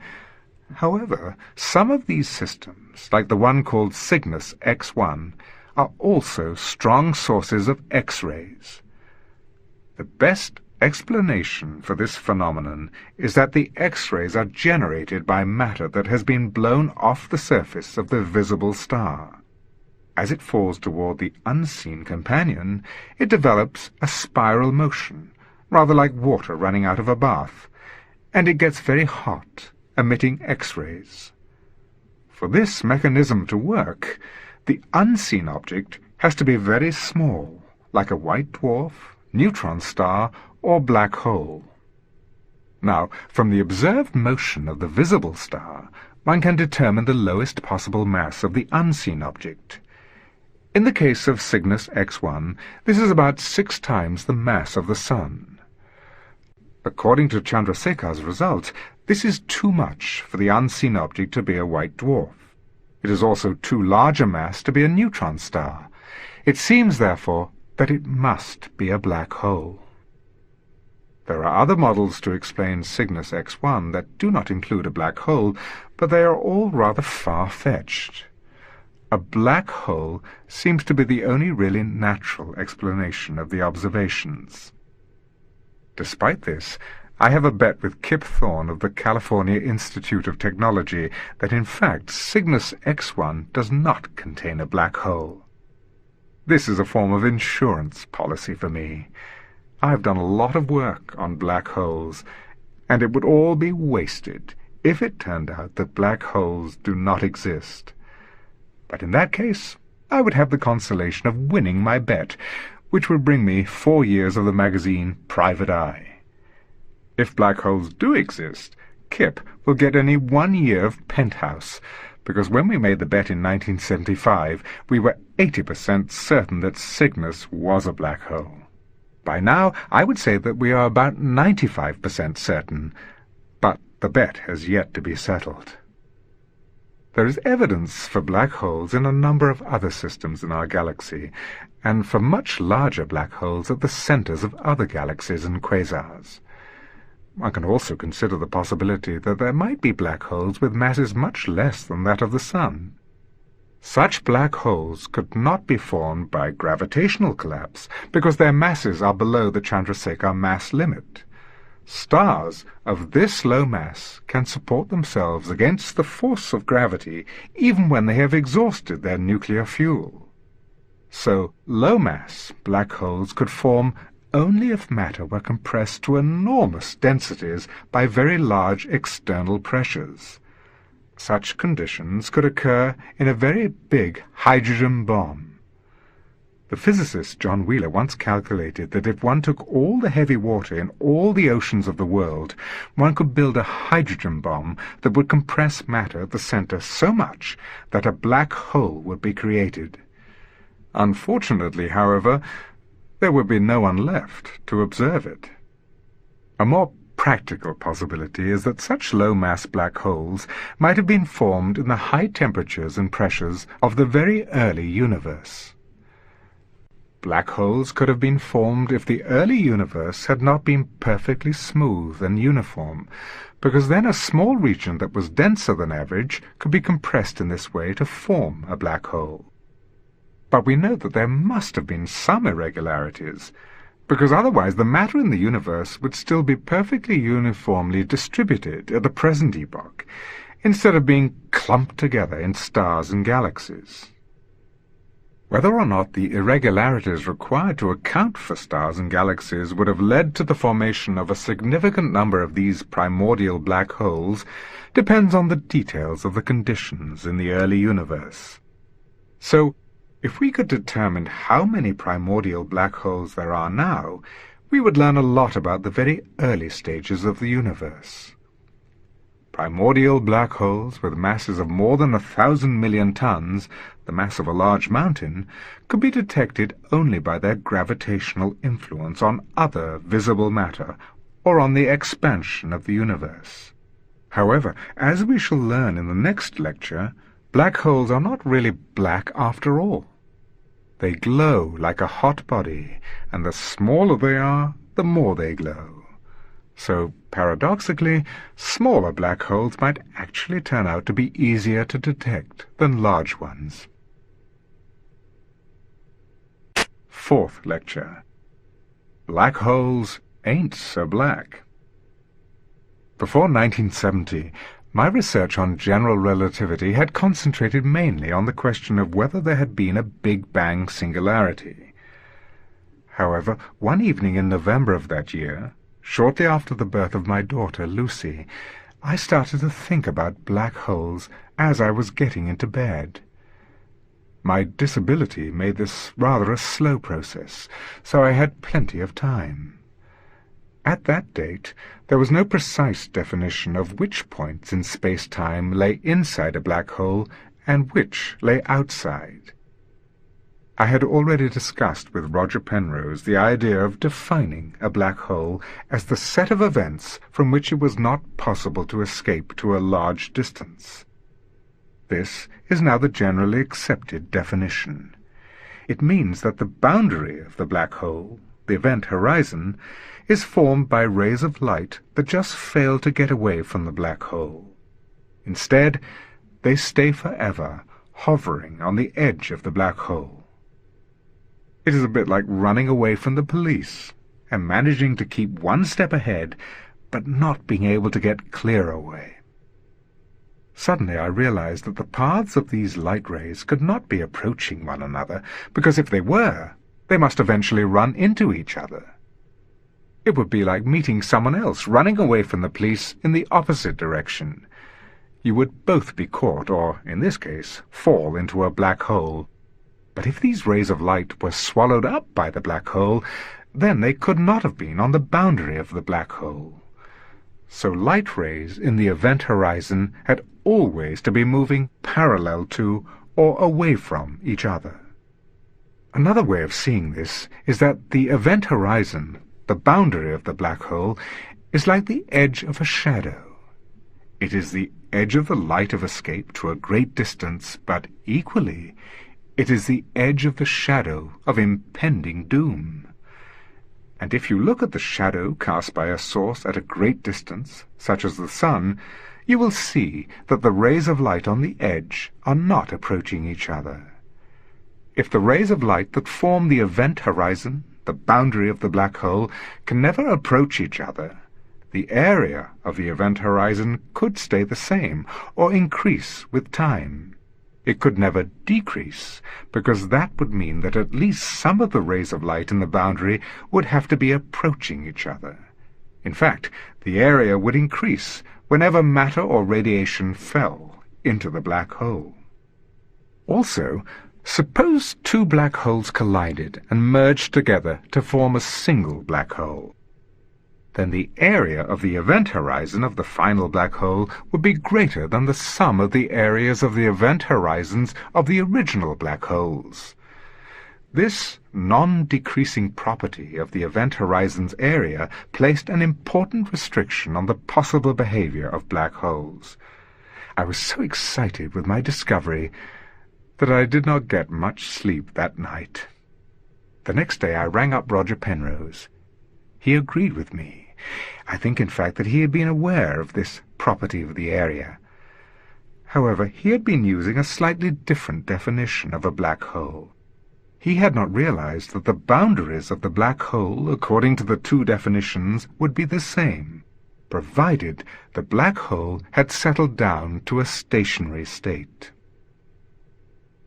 The second law of thermodynamics. The non-decreasing behavior of a black hole's area was very reminiscent of the behavior of a physical quantity called entropy, which measures the degree of disorder of a system. It is a matter of common experience that disorder will tend to increase if things are left to themselves. One has only to leave a house without repairs to see that. One can create order out of disorder. For example, one can paint the house. However, that requires expenditure of energy, and so decreases the amount of ordered energy available. A precise statement of this idea is known as the second law of thermodynamics. It states that the entropy of an isolated system never decreases with time. Moreover, when two systems are joined together, the entropy of the combined system is greater than the sum of the entropies of the individual systems. For example, consider a system of gas molecules in a box. The molecules can be thought of as little billiard balls, continually colliding with each other and bouncing off the walls of the box. Suppose that initially the molecules are all confined to the left-hand side of the box by a partition. If the partition is then removed, the molecules would tend to spread out and occupy both halves of the box. At some later time they could, by chance, all be in the right half, or all be back in the left half. However, it is overwhelmingly more probable that there will be roughly equal numbers in the two halves. Such a state is less ordered or more disordered than the original state in which all the molecules were in one half. One therefore says that the entropy of the gas has gone up. Similarly, suppose one starts with two boxes, one containing oxygen molecules and the other containing nitrogen molecules. If one joins the boxes together and removes the intervening wall, the oxygen and the nitrogen molecules will start to mix. At a later time, the most probable state will be to have a thoroughly uniform mixture of oxygen and nitrogen molecules throughout the two boxes. This state would be less ordered, and hence have more entropy than the initial state of two separate boxes. The second law of thermodynamics has a rather different status than that of the other laws of science. Other laws, such as Newton's law of gravity, for example, are absolute law. That is, they always hold. On the other hand, the second law is a statistical law. That is, it does not hold always, just in the vast majority of cases. The probability of all the gas molecules in our box being found in one half of the box at a later time is many millions of millions to one, but it could happen. However, if one has a black hole around, there seems to be a rather easier way of violating the second law. Just throw some matter with a lot of entropy, such as a box of gas, down the black hole. The total entropy of matter outside the black hole would go down. One could, of course, still say that the total entropy, including the entropy inside the black hole, has not gone down. But since there is no way to look inside the black hole, we cannot see how much entropy the matter inside it has. It would be nice, therefore, if there were some feature of the black hole by which observers outside the black hole could tell its entropy.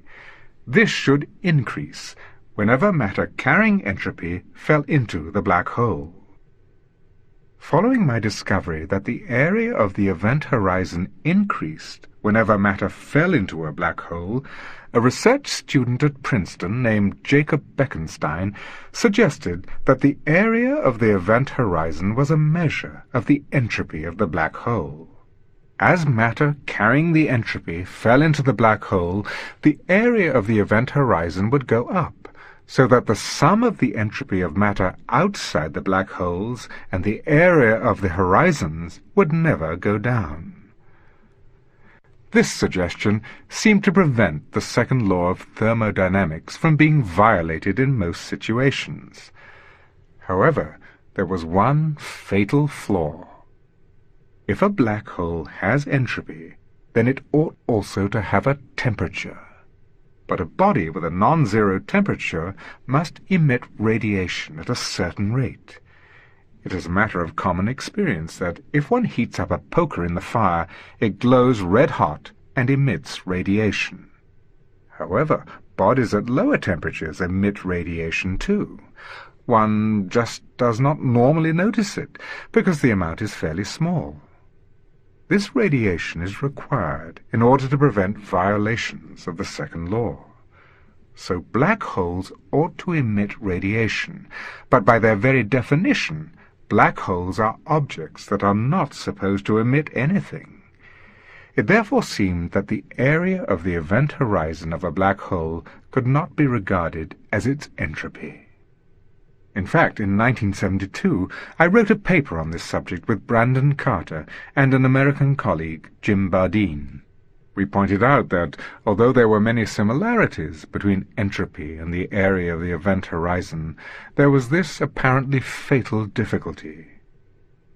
I must admit that in writing this paper, I was motivated partly by irritation with Bekenstein, because I felt he had misused my discovery of the increase of the area of the event horizon. However, it turned out in the end that he was basically correct, though in a manner he had certainly not expected. Black hole radiation. In September 1973, while I was visiting Moscow, I discussed black holes with two leading Soviet experts, Yakov Zeldovich and Alexander Starobinsky. They convinced me that, according to the quantum mechanical uncertainty principle, rotating black holes should create and emit particles. I believed their arguments on physical grounds, but I did not like the mathematical way in which they calculated the emission. I therefore set about devising a better mathematical treatment, which I described at an informal seminar in Oxford at the end of November 1973. At that time I had not done the calculations to find out how much would actually be emitted. I was expecting to discover just the radiation that Zeldovich and Starobinsky had predicted from rotating black holes. However, when I did the calculation, I found, to my surprise and annoyance, that even non-rotating black holes should apparently create and emit particles at a steady rate. At first I thought that this emission indicated that one of the approximations I had used was not valid.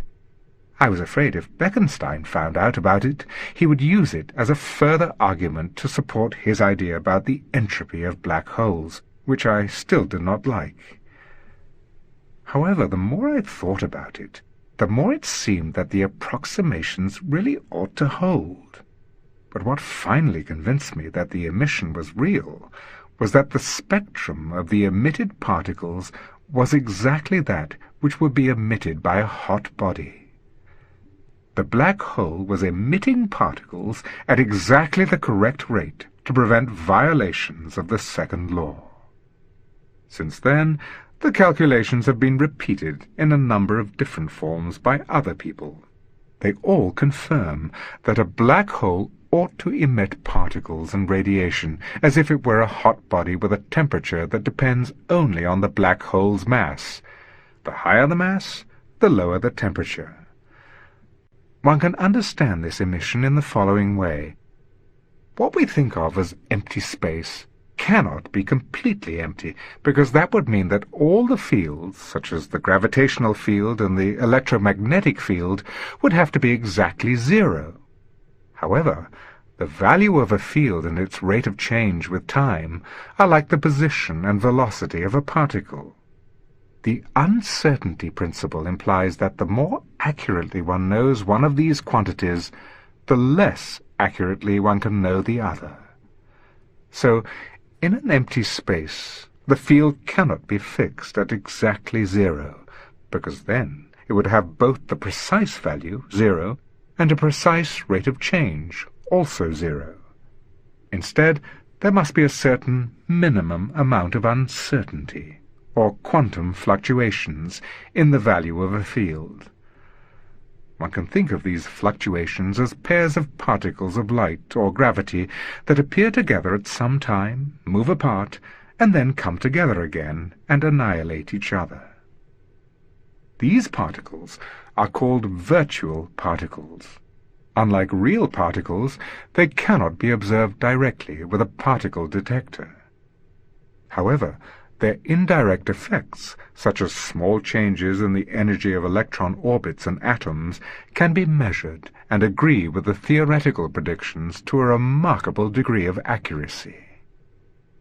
By conservation of energy, one of the partners in a virtual particle pair will have positive energy, and the other partner will have negative energy. The one with negative energy is condemned to be a short-lived virtual particle. This is because real particles always have positive energy in normal situations. It must therefore seek out its partner and annihilate it. However, the gravitational field inside a black hole is so strong that even a real particle can have negative energy there. It is therefore possible, if a black hole is present, for the virtual particle with negative energy to fall into the black hole and become a real particle. In this case, it no longer has to annihilate its partner. Its forsaken partner may fall into the black hole as well. But because it has positive energy, it is also possible for it to escape to infinity as a real particle. To an observer at a distance, it will appear to have been emitted from the black hole. The smaller the black hole, the less far the particle with negative energy will have to go before it becomes a real particle. Thus, the rate of emission will be greater, and the apparent temperature of the black hole will be higher. The positive energy of the outgoing radiation would be balanced by a flow of negative energy particles into the black hole. By Einstein's famous equation, E equals mc squared, energy is equivalent to mass. A flow of negative energy into the black hole therefore reduces its mass. As the black hole loses mass, the area of its event horizon gets smaller, but this decrease in the entropy of the black hole is more than compensated for by the entropy of the emitted radiation, so the second law is never violated. Black hole explosions. The lower the mass of the black hole, the higher its temperature is. So as the black hole loses mass, its temperature and rate of emission increase. It therefore loses mass more quickly. What happens when the mass of the black hole eventually becomes extremely small is not quite clear. The most reasonable guess is that it would disappear completely in a tremendous final burst of emission equivalent to the explosion of millions of H-bombs. A black hole with a mass a few times that of the Sun would have a temperature of only 1/10,000,000th of a degree above absolute zero. This is much less than the temperature of the microwave radiation that fills the universe, about 2.7 degrees above absolute zero. So such black holes would give off less than they absorb, though even that would be very little. If the universe is destined to go on expanding forever, the temperature of the microwave radiation will eventually decrease to less than that of such a black hole. The hole will then absorb less than it emits, and will begin to lose mass. But even then, its temperature is so low that it would take about 10 to the power of 66 years to evaporate completely. This is much longer than the age of the universe, which is only about 10 to the power of 10 years. On the other hand, as we learned in the last lecture, there might be primordial black holes with a very much smaller mass than were made by the collapse of irregularities in the very early stages of the universe. Such black holes would have a much higher temperature and would be emitting radiation at a much greater rate. A primordial black hole with an initial mass of 1,000 million tons would have a lifetime roughly equal to the age of the universe. Primordial black holes with initial masses less than this figure would already have completely evaporated. However, those with slightly greater masses would still be emitting radiation in the form of X-rays and gamma rays. These are like waves of light, but with a much shorter wavelength. Such holes hardly deserve the epithet black. They are really white-hot, and are emitting energy at the rate of about 10,000 megawatts. One such black hole could run 10 large power stations if only we could harness its output. This would be rather difficult, however. The black hole would have to be the mass of a mountain compressed into the size of the nucleus of an atom. If you had one of these black holes on the surface of the Earth, there would be no way to stop it falling through the floor to the center of the Earth. It would oscillate through the Earth and back, until eventually it settled down at the center. So the only place to put such a black hole, in which one might use the energy that it emitted, would be in orbit around the Earth. And the only way that one could get it to orbit the Earth would be to attract it there by towing a large mass in front of it, rather like a carrot in front of a donkey. This does not sound like a very practical proposition, at least not in the immediate future. The search for primordial black holes. But even if we cannot harness the emissions from these primordial black holes, what are our chances of observing them? We could look for the gamma rays that the primordial black holes emit during most of their lifetime. Although the radiation from most would be very weak because they are far away, the total from all of them might be detectable. We do indeed observe such a background of gamma rays. However, this background was probably generated by processes other than primordial black holes. One can say that the observations of the gamma-ray background do not provide any positive evidence for primordial black holes. But they tell us that, on average, there cannot be more than 300 little black holes in every cubic light-year in the universe. This limit means that primordial black holes could make up at most 1/1,000,000th of the average mass density in the universe. With primordial black holes being so scarce, it might seem unlikely that there would be one that was near enough for us to observe on its own. But since gravity would draw primordial black holes toward any matter, they should be much more common in galaxies. If they were, say, 1,000,000 times more common in galaxies, then the nearest black hole to us would probably be at a distance of about 1,000 million kilometers, or about as far as Pluto, the farthest known planet. At this distance, it would still be very difficult to detect the steady emission of a black hole, even if it was 10,000 megawatts. In order to observe a primordial black hole, one would have to detect several gamma-ray quanta coming from the same direction within a reasonable space of time, such as a week. Otherwise, they might simply be part of the background. But Planck's quantum principle tells us that each gamma-ray quantum has a very high energy, because gamma rays have a very high frequency. So to radiate even 10,000 megawatts would not take many quanta. And to observe these few quanta coming from the distance of Pluto would require a larger gamma-ray detector than any that have been constructed so far.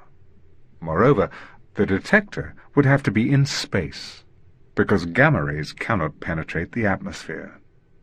Of course, if a black hole as close as Pluto were to reach the end of its life and blow up, it would be easy to detect the final burst of emission.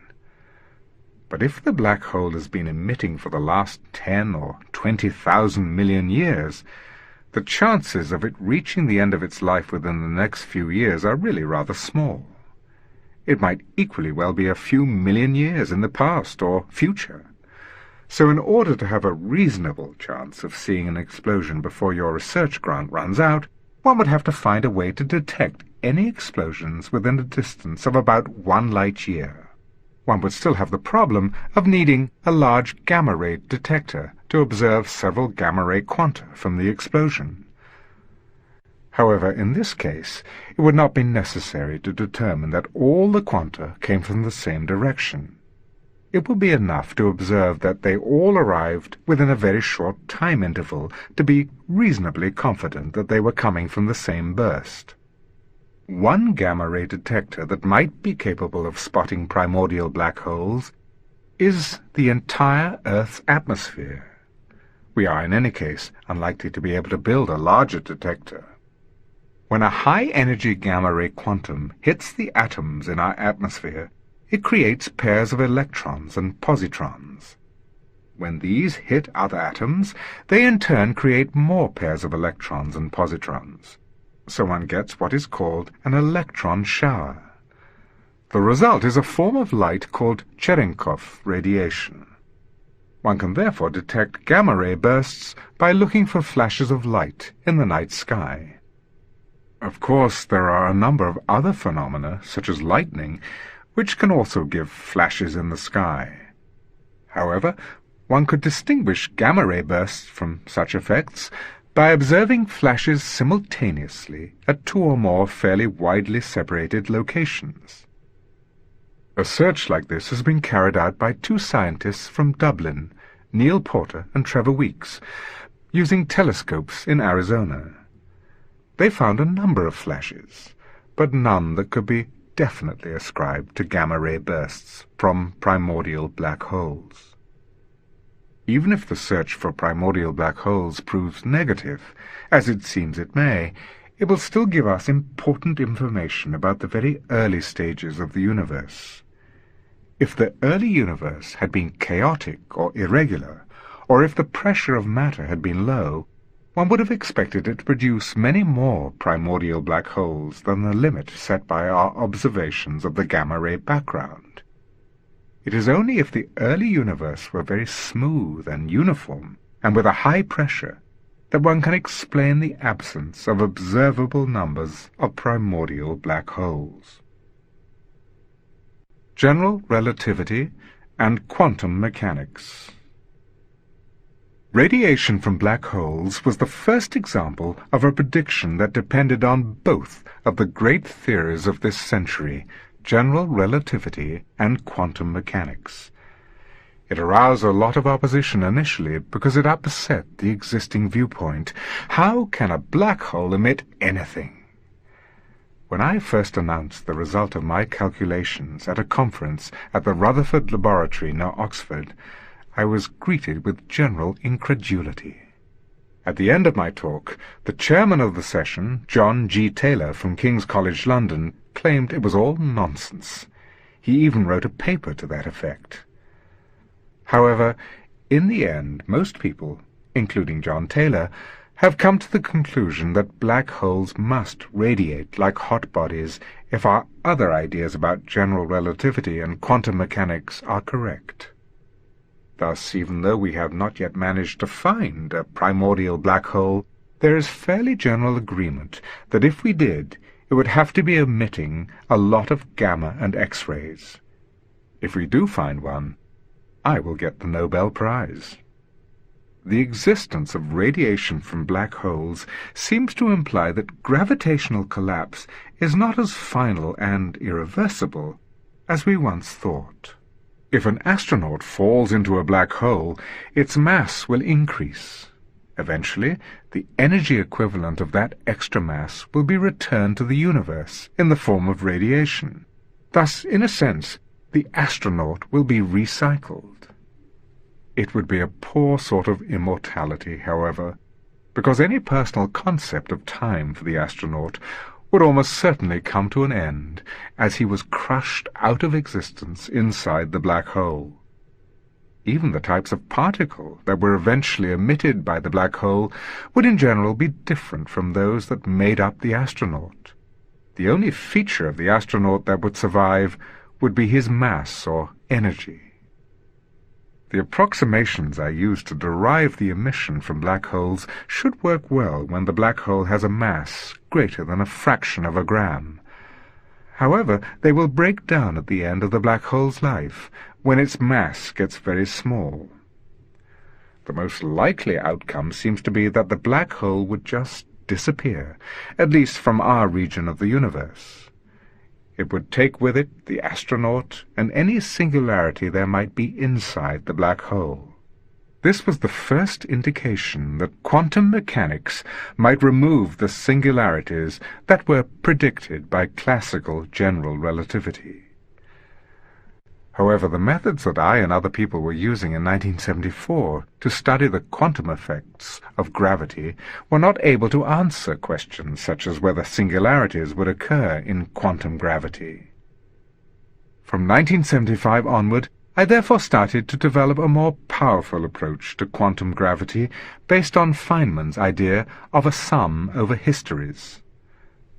The answers that this approach suggests for the origin and fate of the universe will be described in the next 2 lectures. We shall see that quantum mechanics allows the universe to have a beginning that is not a singularity. This means that the laws of physics need not break down at the origin of the universe. The state of the universe and its contents, like ourselves, are completely determined by the laws of physics, up to the limit set by the uncertainty principle. So much for free will. 5th lecture. The Origin and Fate of the Universe. Throughout the 1970s, I had been working mainly on black holes. However, in 1981, my interest in questions about the origin of the universe was reawakened when I attended a conference on cosmology in the Vatican. The Catholic Church had made a bad mistake with Galileo when it tried to lay down the law on a question of science, declaring that the sun went around the earth. Now, centuries later, it had decided it would be better to invite a number of experts to advise it on cosmology. At the end of the conference, the participants were granted an audience with the Pope. He told us that it was okay to study the evolution of the universe after the Big Bang, but we should not inquire into the Big Bang itself, because that was the moment of creation, and therefore the work of God. I was glad then that he did not know the subject of the talk I had just given at the conference. I had no desire to share the fate of Galileo. I have a lot of sympathy with Galileo, partly because I was born exactly 300 years after his death. The hot Big Bang model. In order to explain what my paper was about, I shall first describe the generally accepted history of the universe, according to what is known as the hot Big Bang model. This assumes that the universe is described by a Friedman model, right back to the Big Bang. In such models, one finds that as the universe expands, the temperature of the matter and radiation in it will go down.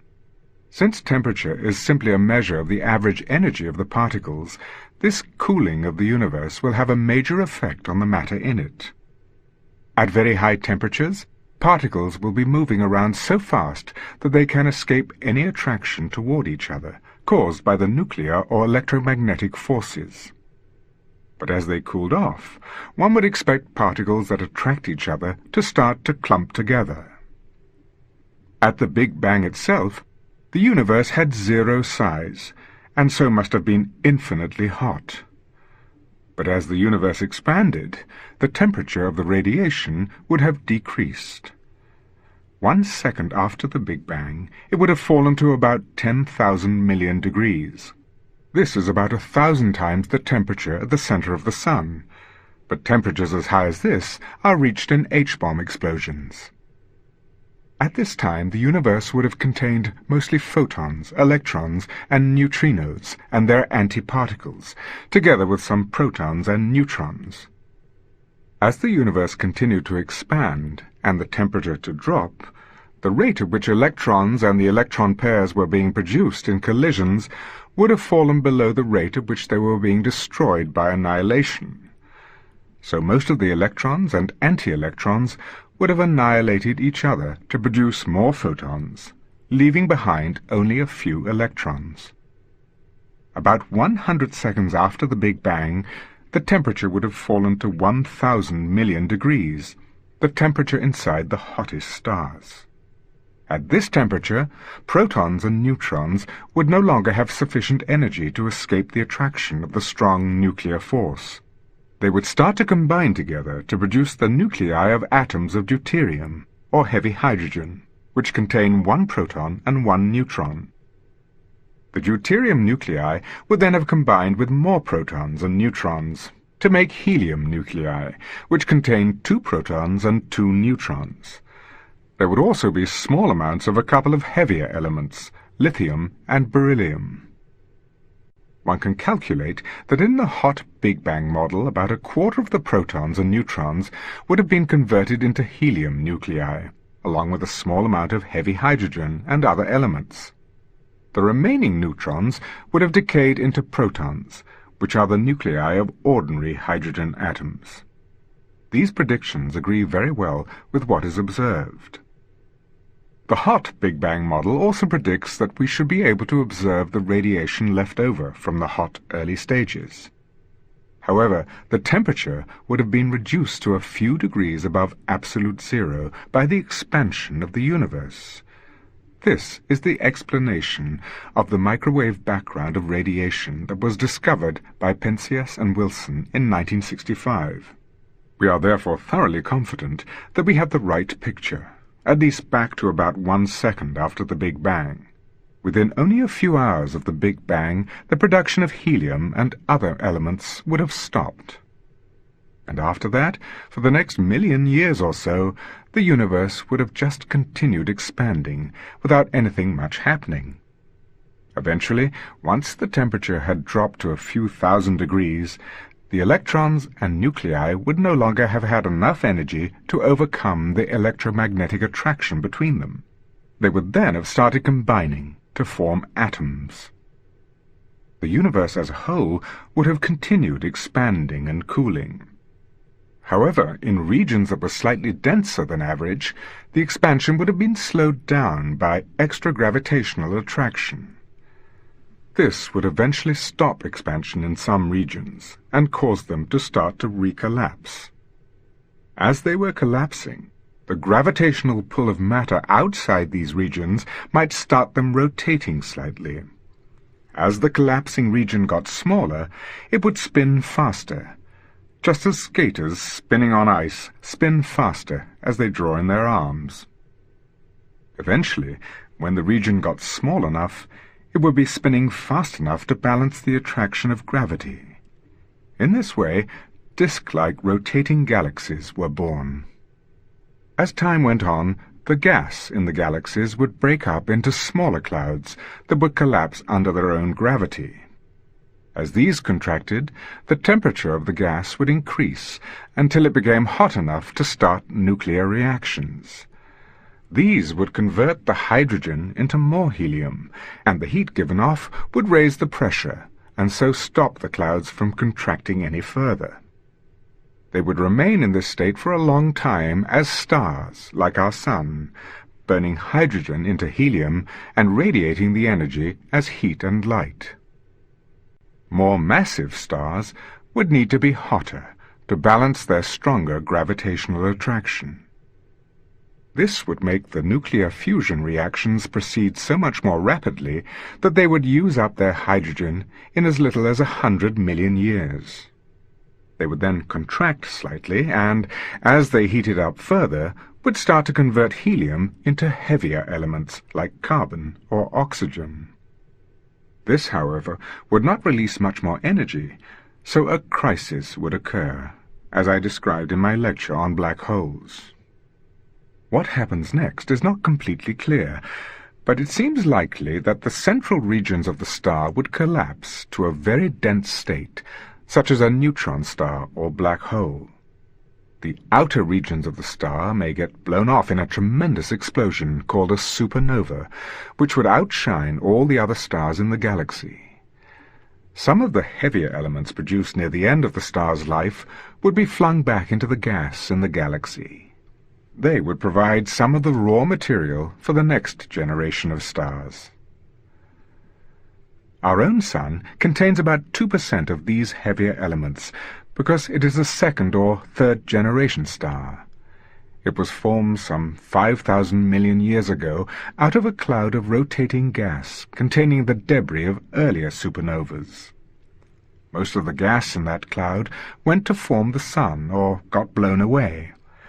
However, a small amount of the heavier elements collected together to form the bodies that now orbit the Sun as planets, like the Earth. Open questions. This picture of a universe that started off very hot and cooled as it expanded is in agreement with all the observational evidence that we have today. Nevertheless, it leaves a number of important questions unanswered. First, why was the early universe so hot? Second, why is the universe so uniform on a large scale? Why does it look the same at all points of space and in all directions? Third, why did the universe start out with so nearly the critical rate of expansion to just avoid recollapse? If the rate of expansion 1 second after the Big Bang had been smaller by even 1 part in 100,000 million, the universe would have recollapsed before it ever reached its present size. On the other hand, if the expansion rate at 1 second had been larger by the same amount, the universe would have expanded so much that it would be effectively empty now. Fourth, despite the fact that the universe is so uniform and homogeneous on a large scale, it contains local lumps such as stars and galaxies. These are thought to have developed from small differences in the density of the early universe from one region to another. What was the origin of these density fluctuations? The general theory of relativity, on its own, cannot explain these features or answer these questions. This is because it predicts that the universe started off with infinite density at the Big Bang singularity. At the singularity, general relativity and all other physical laws would break down. One cannot predict what would come out of the singularity. As I explained before, this means that one might as well cut any events before the Big Bang out of the theory, because they can have no effect on what we observe. Space-time would have a boundary, a beginning at the Big Bang. Why should the universe have started off at the Big Bang in just such a way as to lead to the state we observe today? Why is the universe so uniform and expanding at just the critical rate to avoid recollapse? One would feel happier about this if one could show that quite a number of different initial configurations for the universe would have evolved to produce a universe like the one we observe. If this is the case, a universe that developed from some sort of random initial conditions should contain a number of regions that are like what we observe. There might also be regions that were very different. However, these regions would probably not be suitable for the formation of galaxies and stars. These are essential prerequisites for the development of intelligent life, at least as we know it. Thus, these regions would not contain any beings to observe that they were different. When one considers cosmology, one has to take into account the selection principle that we live in a region of the universe that is suitable for intelligent life. This fairly obvious and elementary consideration is sometimes called the anthropic principle.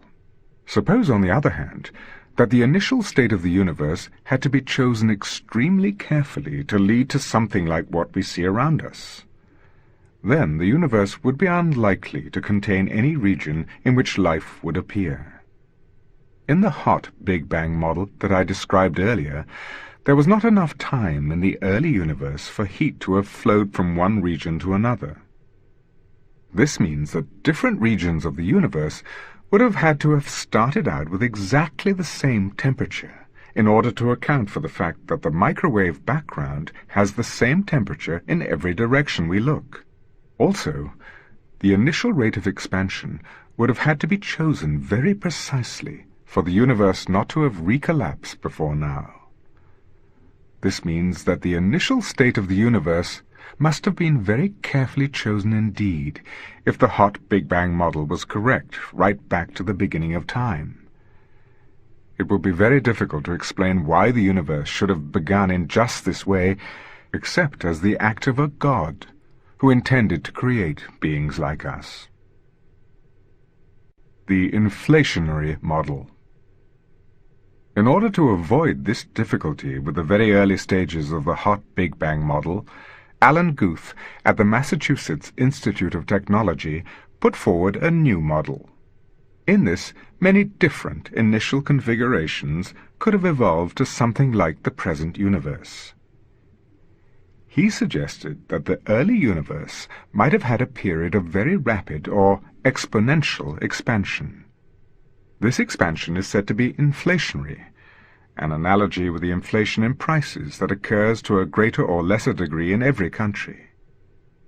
The world record for price inflation was probably in Germany after the First War, when the price of a loaf of bread went from under a mark to millions of marks in a few months. But the inflation we think may have occurred in the size of the universe was much greater even than that, 1,000,000,000,000,000,000,000,000 times in only a tiny fraction of a second. Of course, that was before the present government.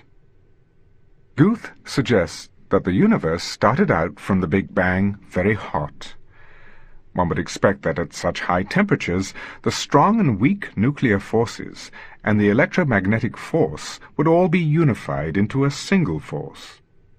As the universe expanded, it would cool, and particle energies would go down. Eventually, there would be what is called a phase transition, and the symmetry between the forces would be broken. The strong force would become different from the weak and electromagnetic forces. One common example of a phase transition is the freezing of water when you cool it down. Liquid water is symmetrical, the same at every point and in every direction. However, when ice crystals form, they will have definite positions and will be lined up in some direction. This breaks the symmetry of the water. In the case of water, if one is careful, one can supercool it. That is, one can reduce the temperature below the freezing point, 0 degrees centigrade, without ice forming.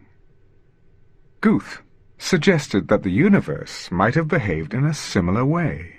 The temperature might drop below the critical value without the symmetry between the forces being broken. If this happened, the universe would be in an unstable state, with more energy than if the symmetry had been broken. This special extra energy can be shown to have an anti-gravitational effect. It would act just like a cosmological constant. Einstein introduced the cosmological constant into general relativity when he was trying to construct a static model of the universe. However, in this case, the universe would already be expanding. The repulsive effect of this cosmological constant would therefore have made the universe expand at an ever-increasing rate. Even in regions where there were more matter particles than average, the gravitational attraction of the matter would have been outweighed by the repulsion of the effective cosmological constant. Thus these regions would also expand in an accelerating inflationary manner. As the universe expanded, the matter particles got farther apart. One would be left with an expanding universe that contained hardly any particles. It would still be in the supercooled state, in which the symmetry between the forces is not broken.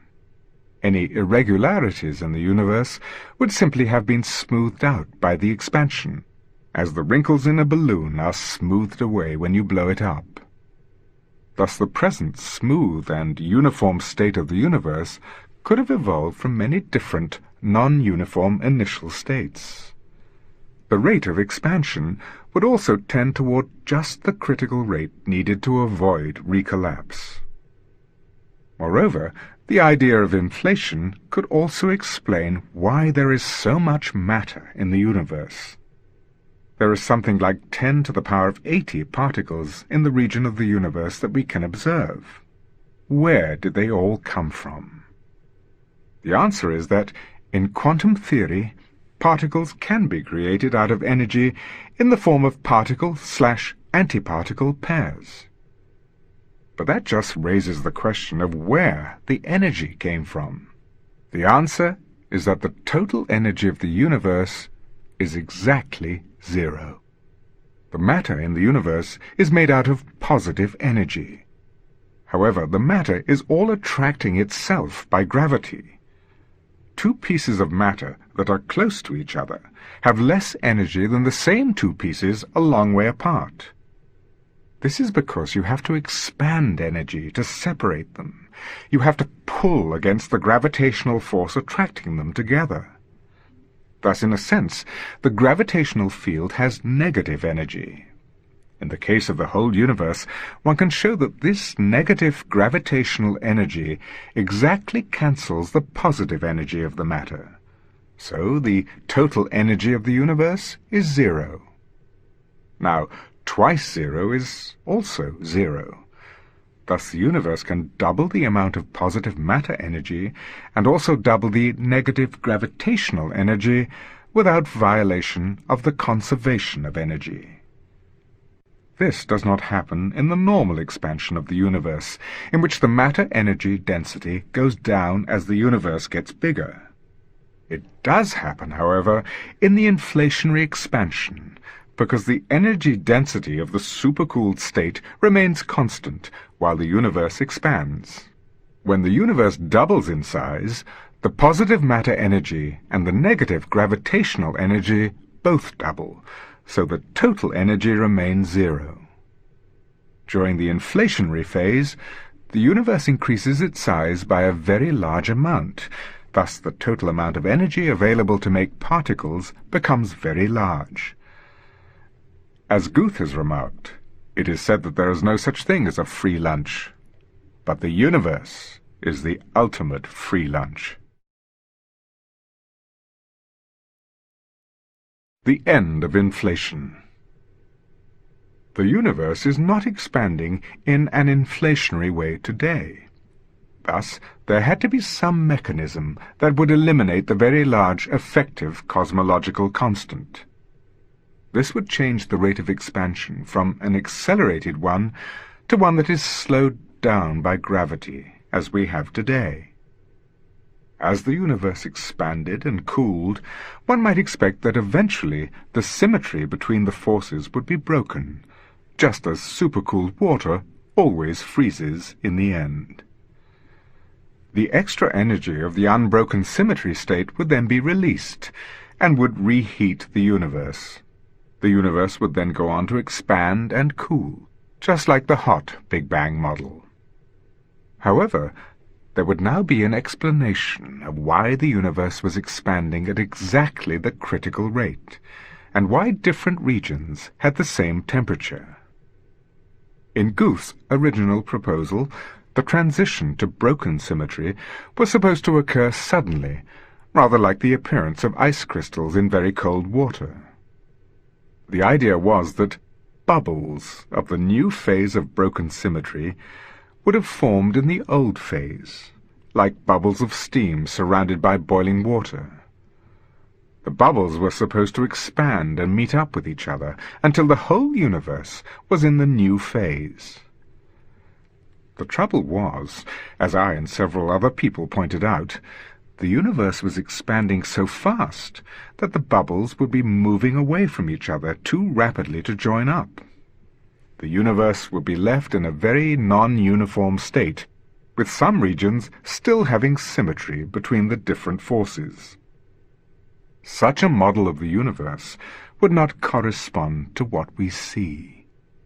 In October 1981, I went to Moscow for a conference on quantum gravity.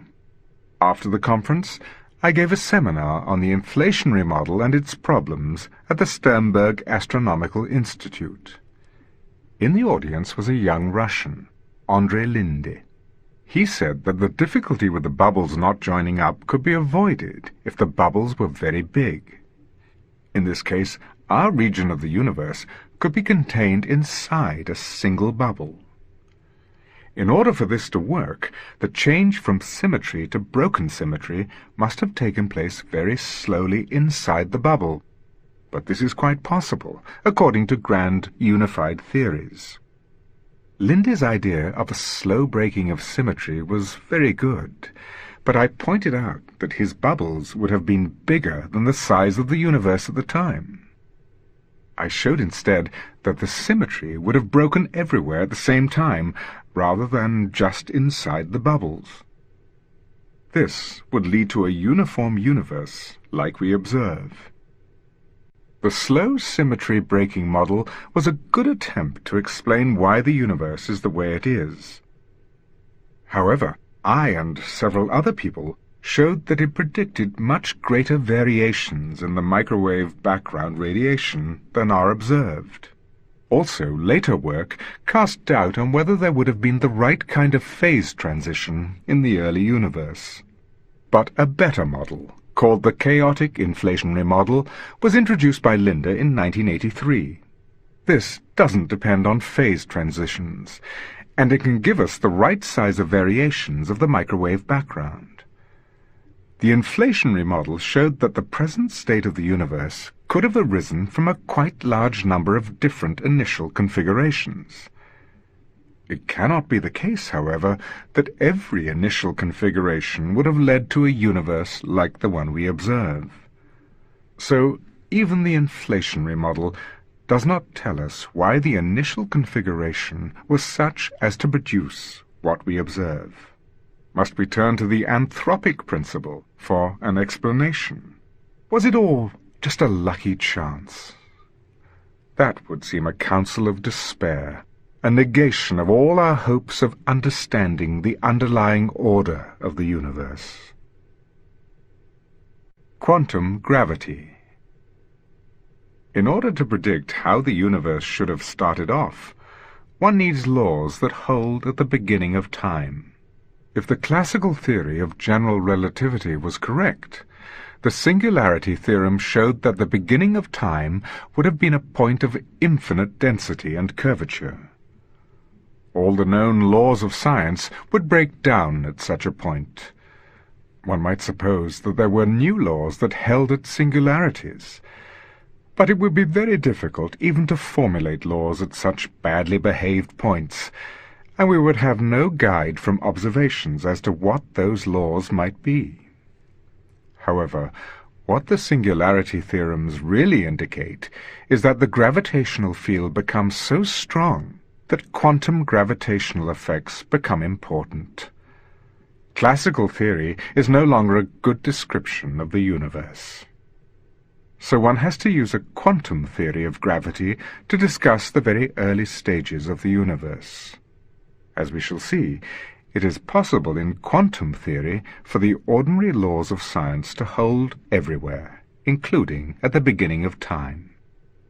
It is not necessary to postulate new laws for singularities, because there need not be any singularities in the quantum theory.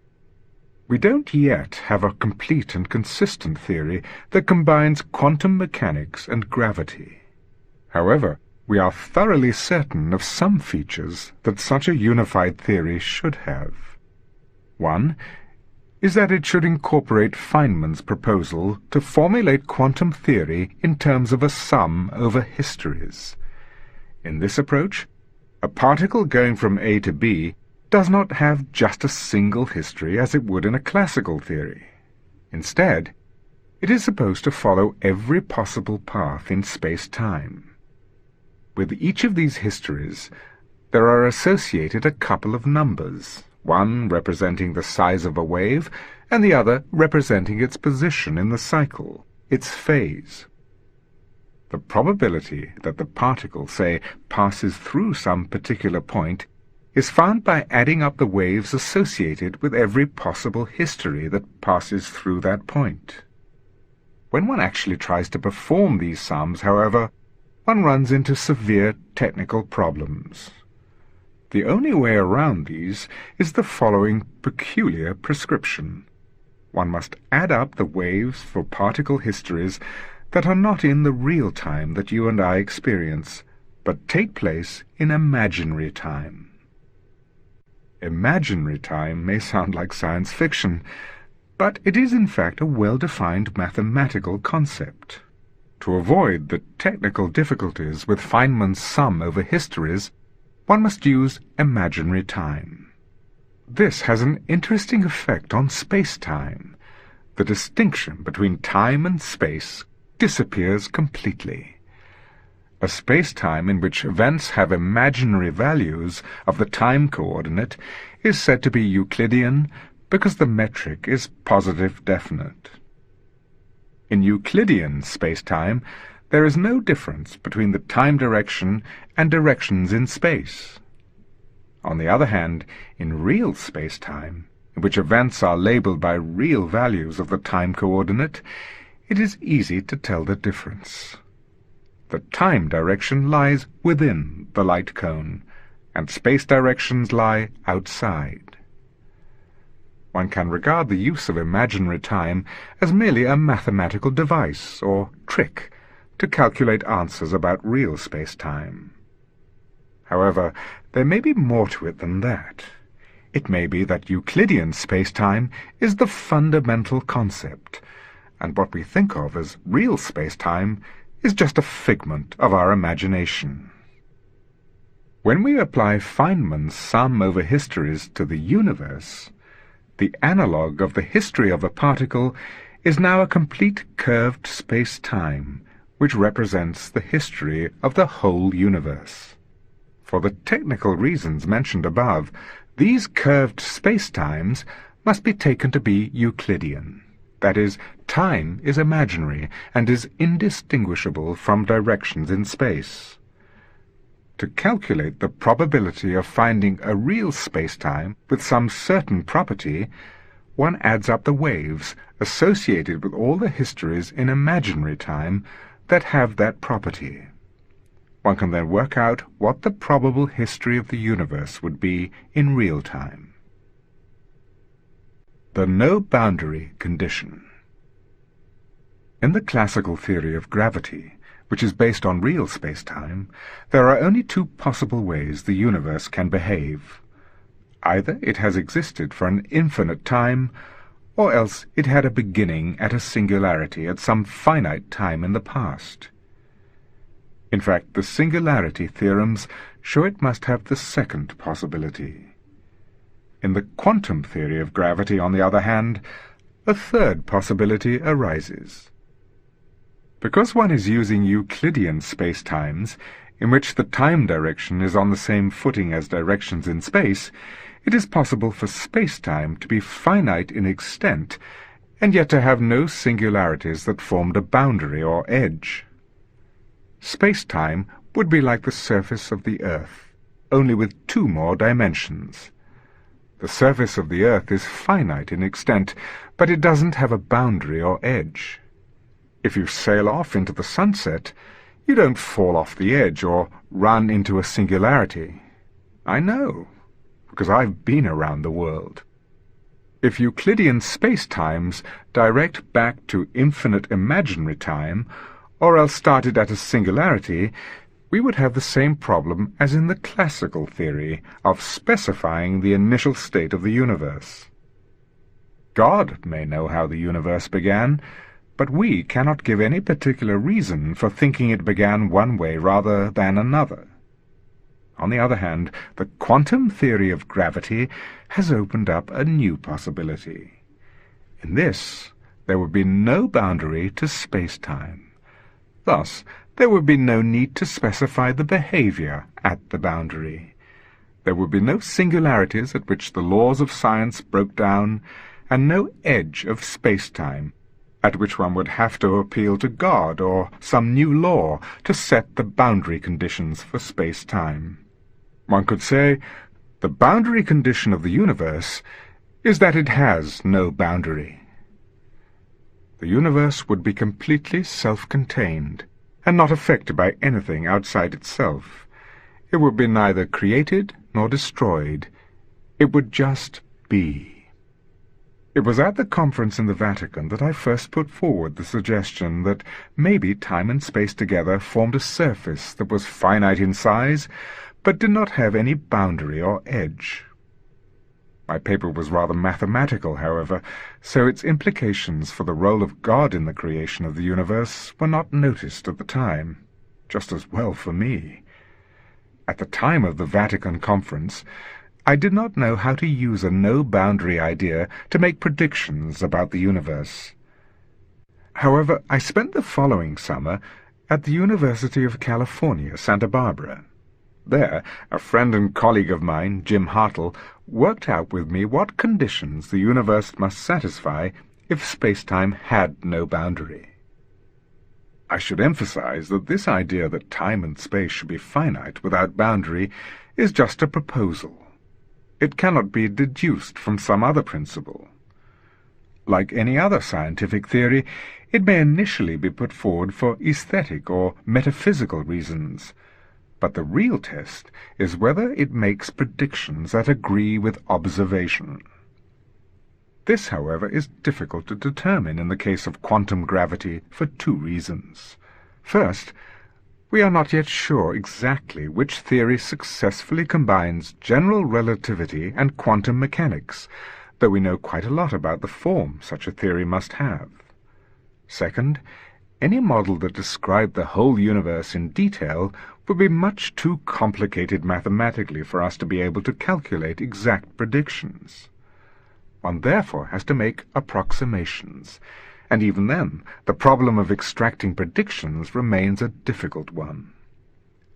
One finds, under the no-boundary proposal, that the chance of the universe being found to be following most of the possible histories is negligible. But there is a particular family of histories that are much more probable than the others. These histories may be pictured as being like the surface of the Earth, with a distance from the North Pole representing imaginary time. The size of a circle of latitude would represent the spatial size of the universe. The universe starts at the North Pole as a single point. As one moves south, the circles of latitude get bigger, corresponding to the universe expanding with imaginary time. The universe would reach a maximum size at the equator, and would contract again to a single point at the South Pole. Even though the universe would have 0 size at the North and South Poles, these points would not be singularities any more than the North and South Poles on the Earth are singular. The laws of science will hold at the beginning of the universe, just as they do at the North and South Poles on the Earth. The history of the universe in real time, however, would look very different. It would appear to start at some minimum size, equal to the maximum size of the history in imaginary time.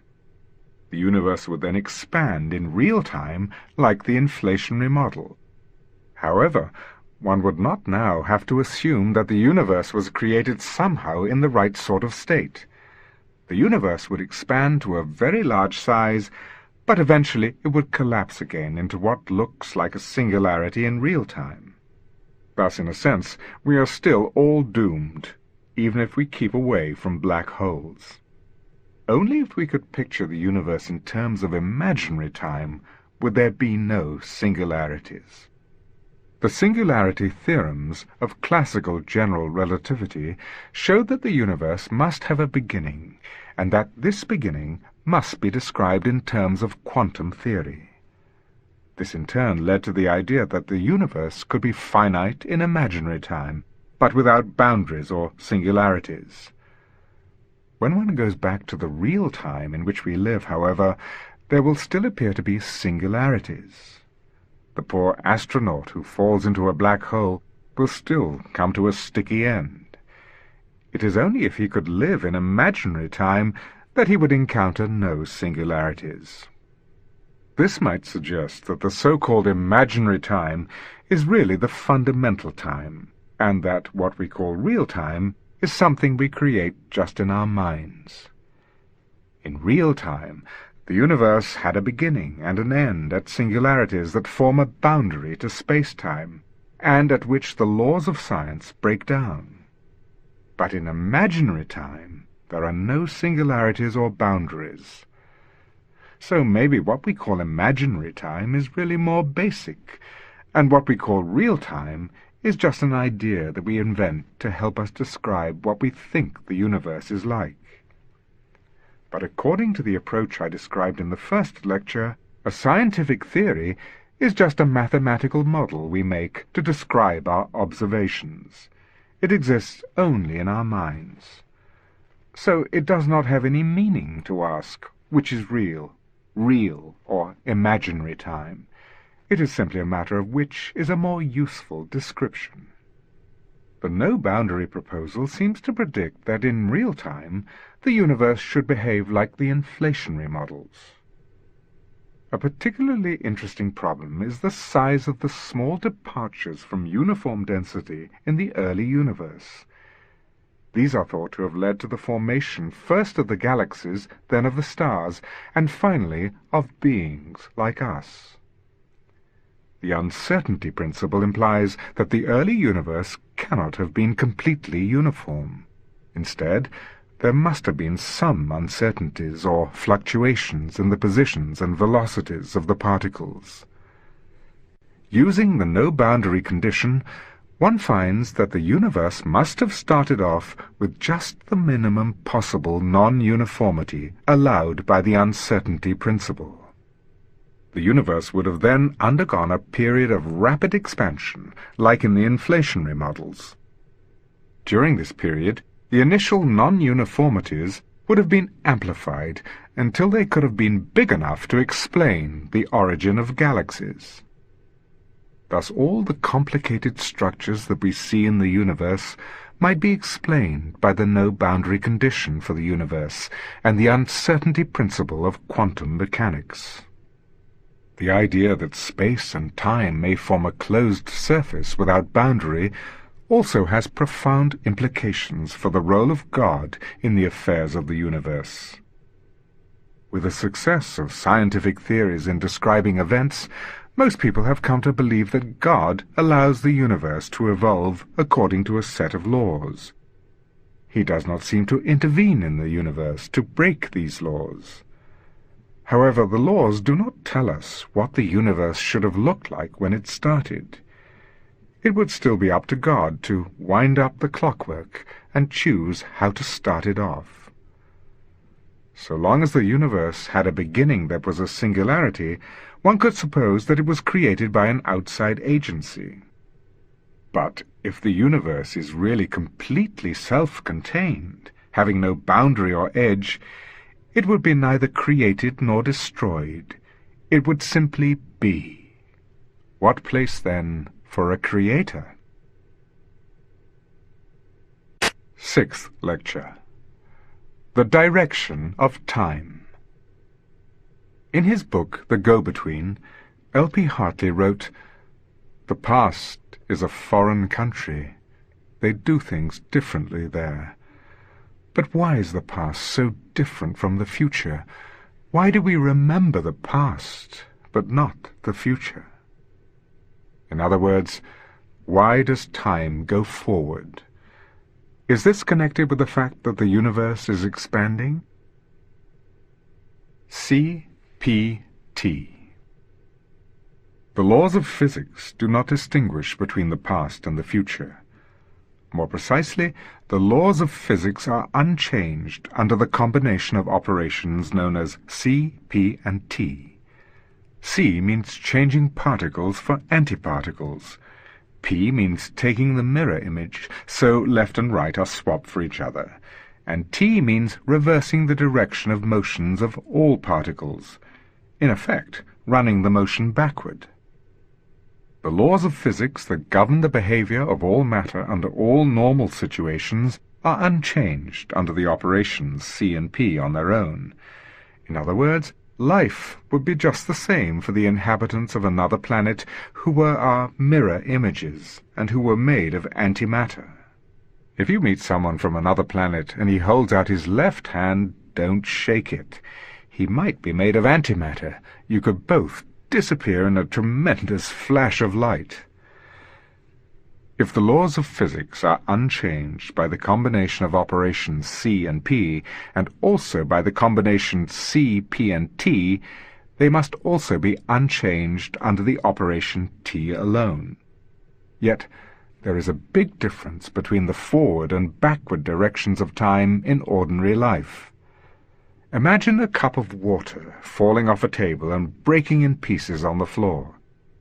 If you take a film of this, you can easily tell whether it is being run forward or backward. If you run it backward, you will see the pieces suddenly gather themselves together off the floor and jump back to form a whole cup on the table. You can tell that the film is being run backward because this kind of behavior is never observed in ordinary life. If it were, the crockery manufacturers would go out of business. The arrows of time. The explanation that is usually given as to why we don't see broken cups jumping back onto the table is that it is forbidden by the second law of thermodynamics. This says that disorder or entropy always increases with time. In other words, it is Murphy's law. Things get worse. An intact cup on the table is a state of high order, but a broken cup on the floor is a disordered state. One can therefore go from the whole cup on the table in the past to the broken cup on the floor in the future, but not the other way around. The increase of disorder or entropy with time is one example of what is called an arrow of time, something that gives a direction to time and distinguishes the past from the future.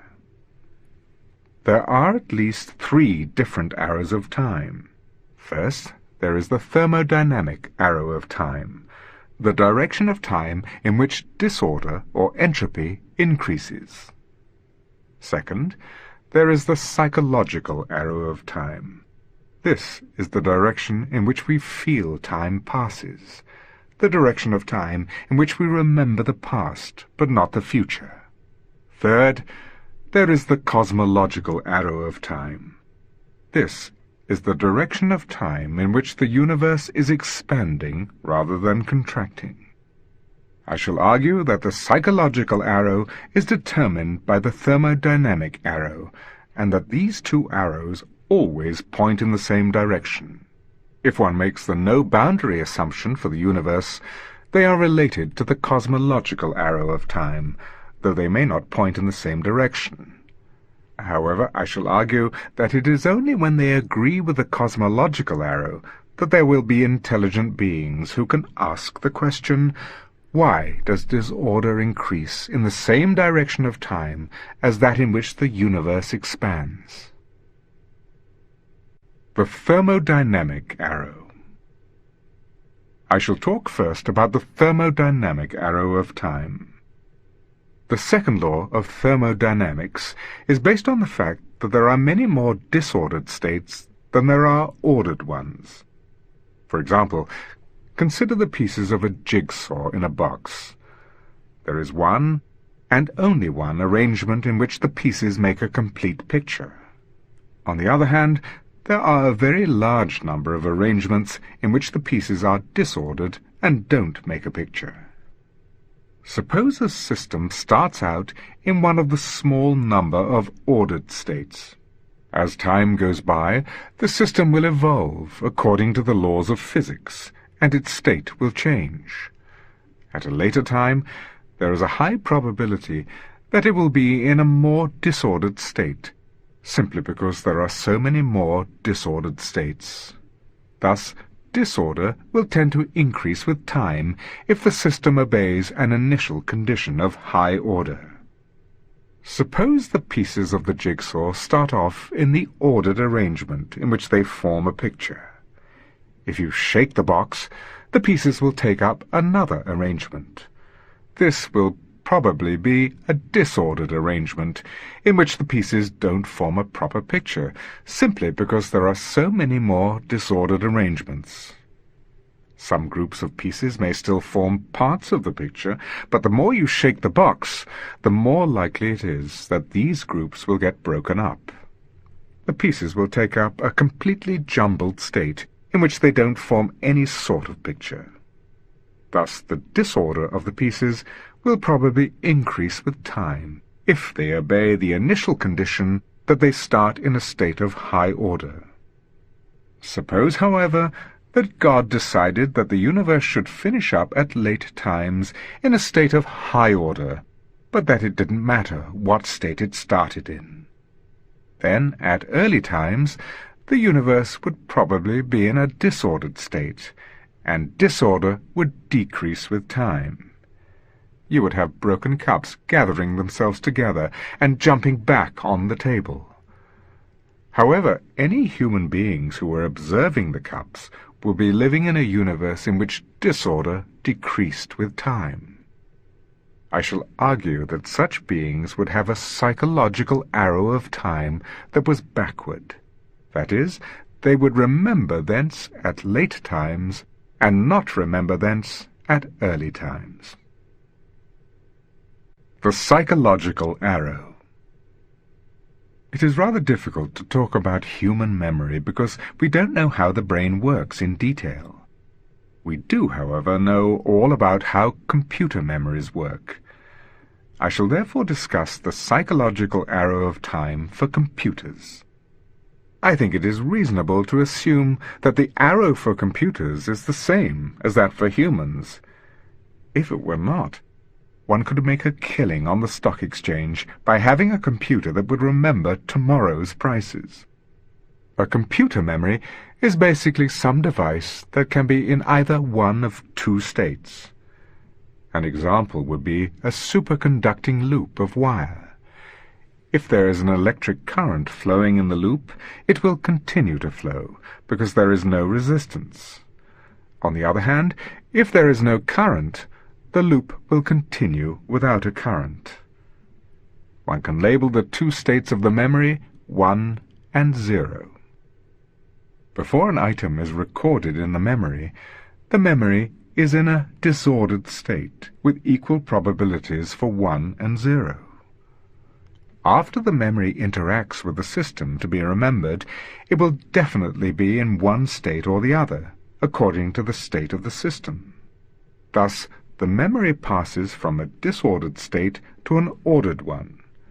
However, in order to make sure that the memory is in the right state, it is necessary to use a certain amount of energy. This energy is dissipated as heat and increases the amount of disorder in the universe. one can show that this increase of disorder is greater than the increase in the order of the memory.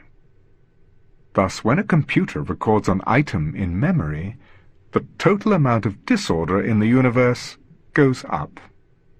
The direction of time in which a computer remembers the past is the same as that in which disorder increases. This means that our subjective sense of the direction of time, the psychological arrow of time, is determined by the thermodynamic arrow of time. This makes the second law of thermodynamics almost trivial. Disorder increases with time because we measure time in the direction in which disorder increases. You can't have a safer bet than that. The boundary conditions of the universe.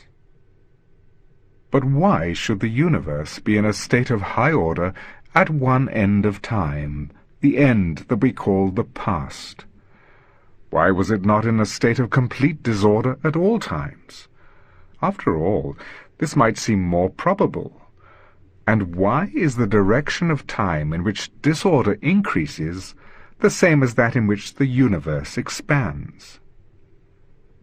One possible answer is that God simply chose that the universe should be in a smooth and ordered state at the beginning of the expansion phase. We should not try to understand why or question his reasons, because the beginning of the universe was the work of God. But the whole history of the universe can be said to be the work of God. It appears that the universe evolves according to well-defined laws. These laws may or may not be ordained by God, but it seems that we can discover and understand them. Is it therefore unreasonable to hope that the same or similar laws may also hold at the beginning of the universe? In the classical theory of general relativity, the beginning of the universe has to be a singularity of infinite density in space-time curvature. Under such conditions, all the known laws of physics would break down. Thus, one could not use them to predict how the universe would begin. The universe could have started out in a very smooth and ordered state.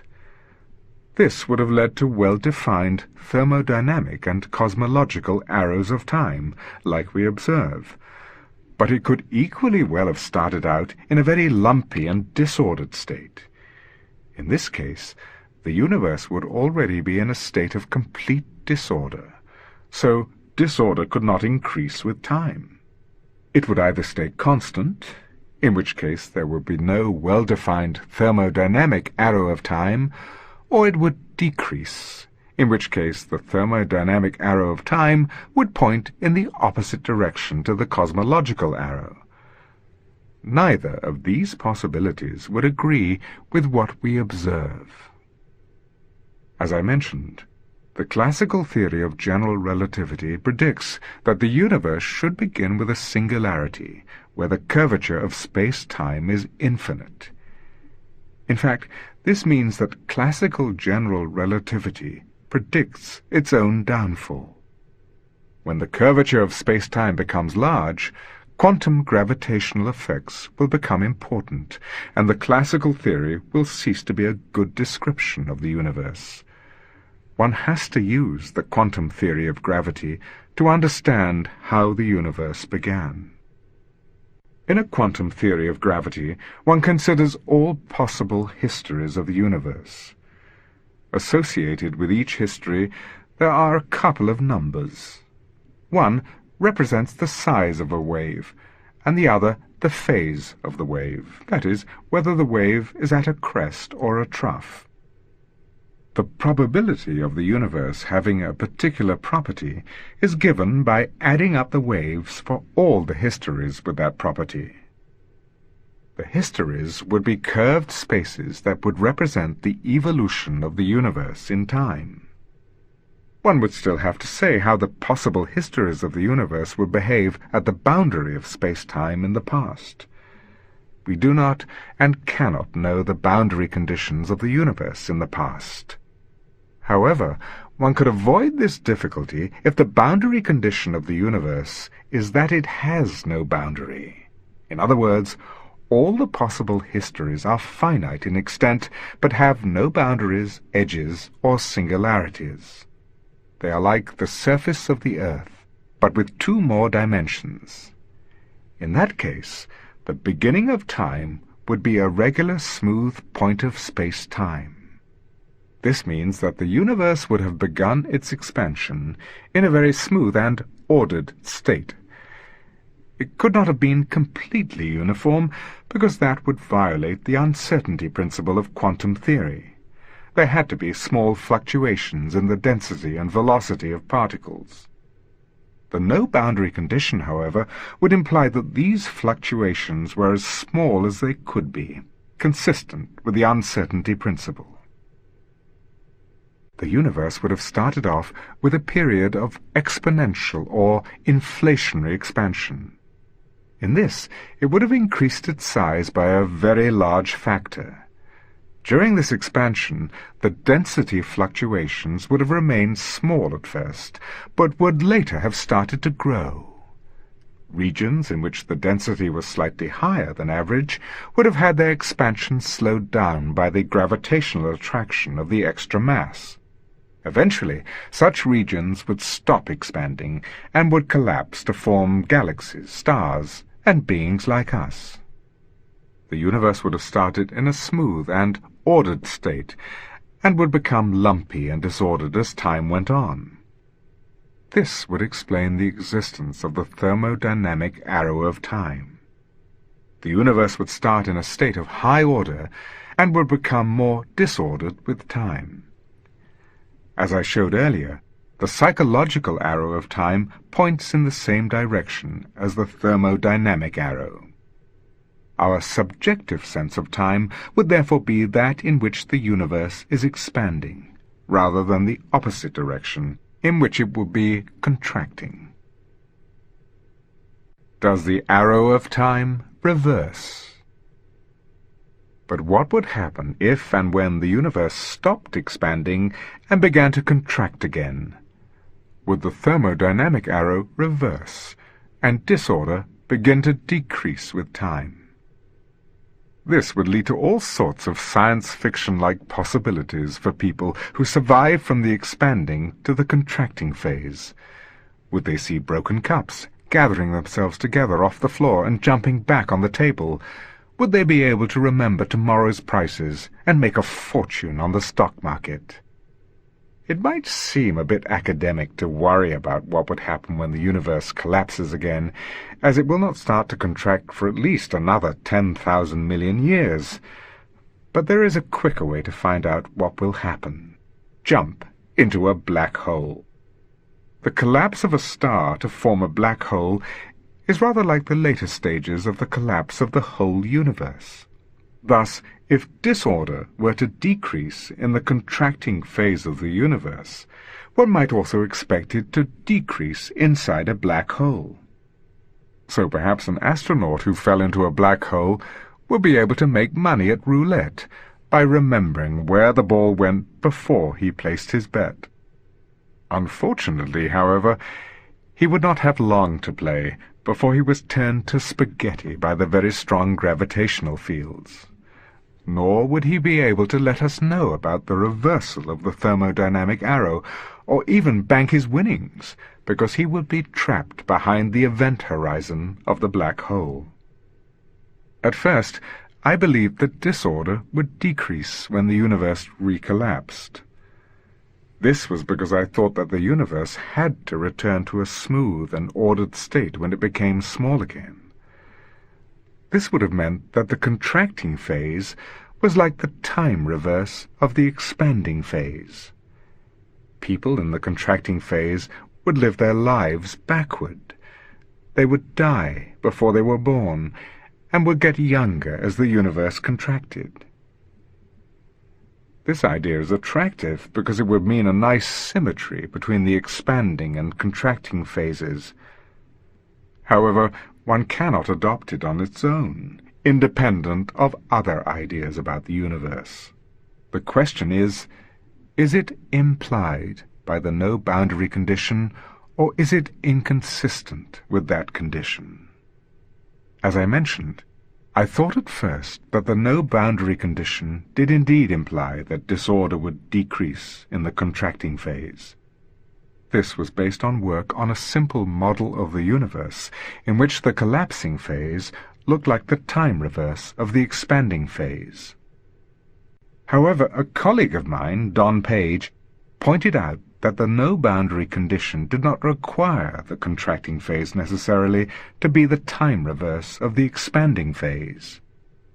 Further, one of my students, Raymond Laflamme, found that in a slightly more complicated model, the collapse of the universe was very different from the expansion. I realized that I had made a mistake. In fact, the no-boundary condition implied that disorder would continue to increase during the contraction. The thermodynamic and psychological arrows of time would not reverse when the universe begins to recontract, or inside black holes. What should you do when you find you have made a mistake like that? Some people, like Eddington, never admit that they are wrong.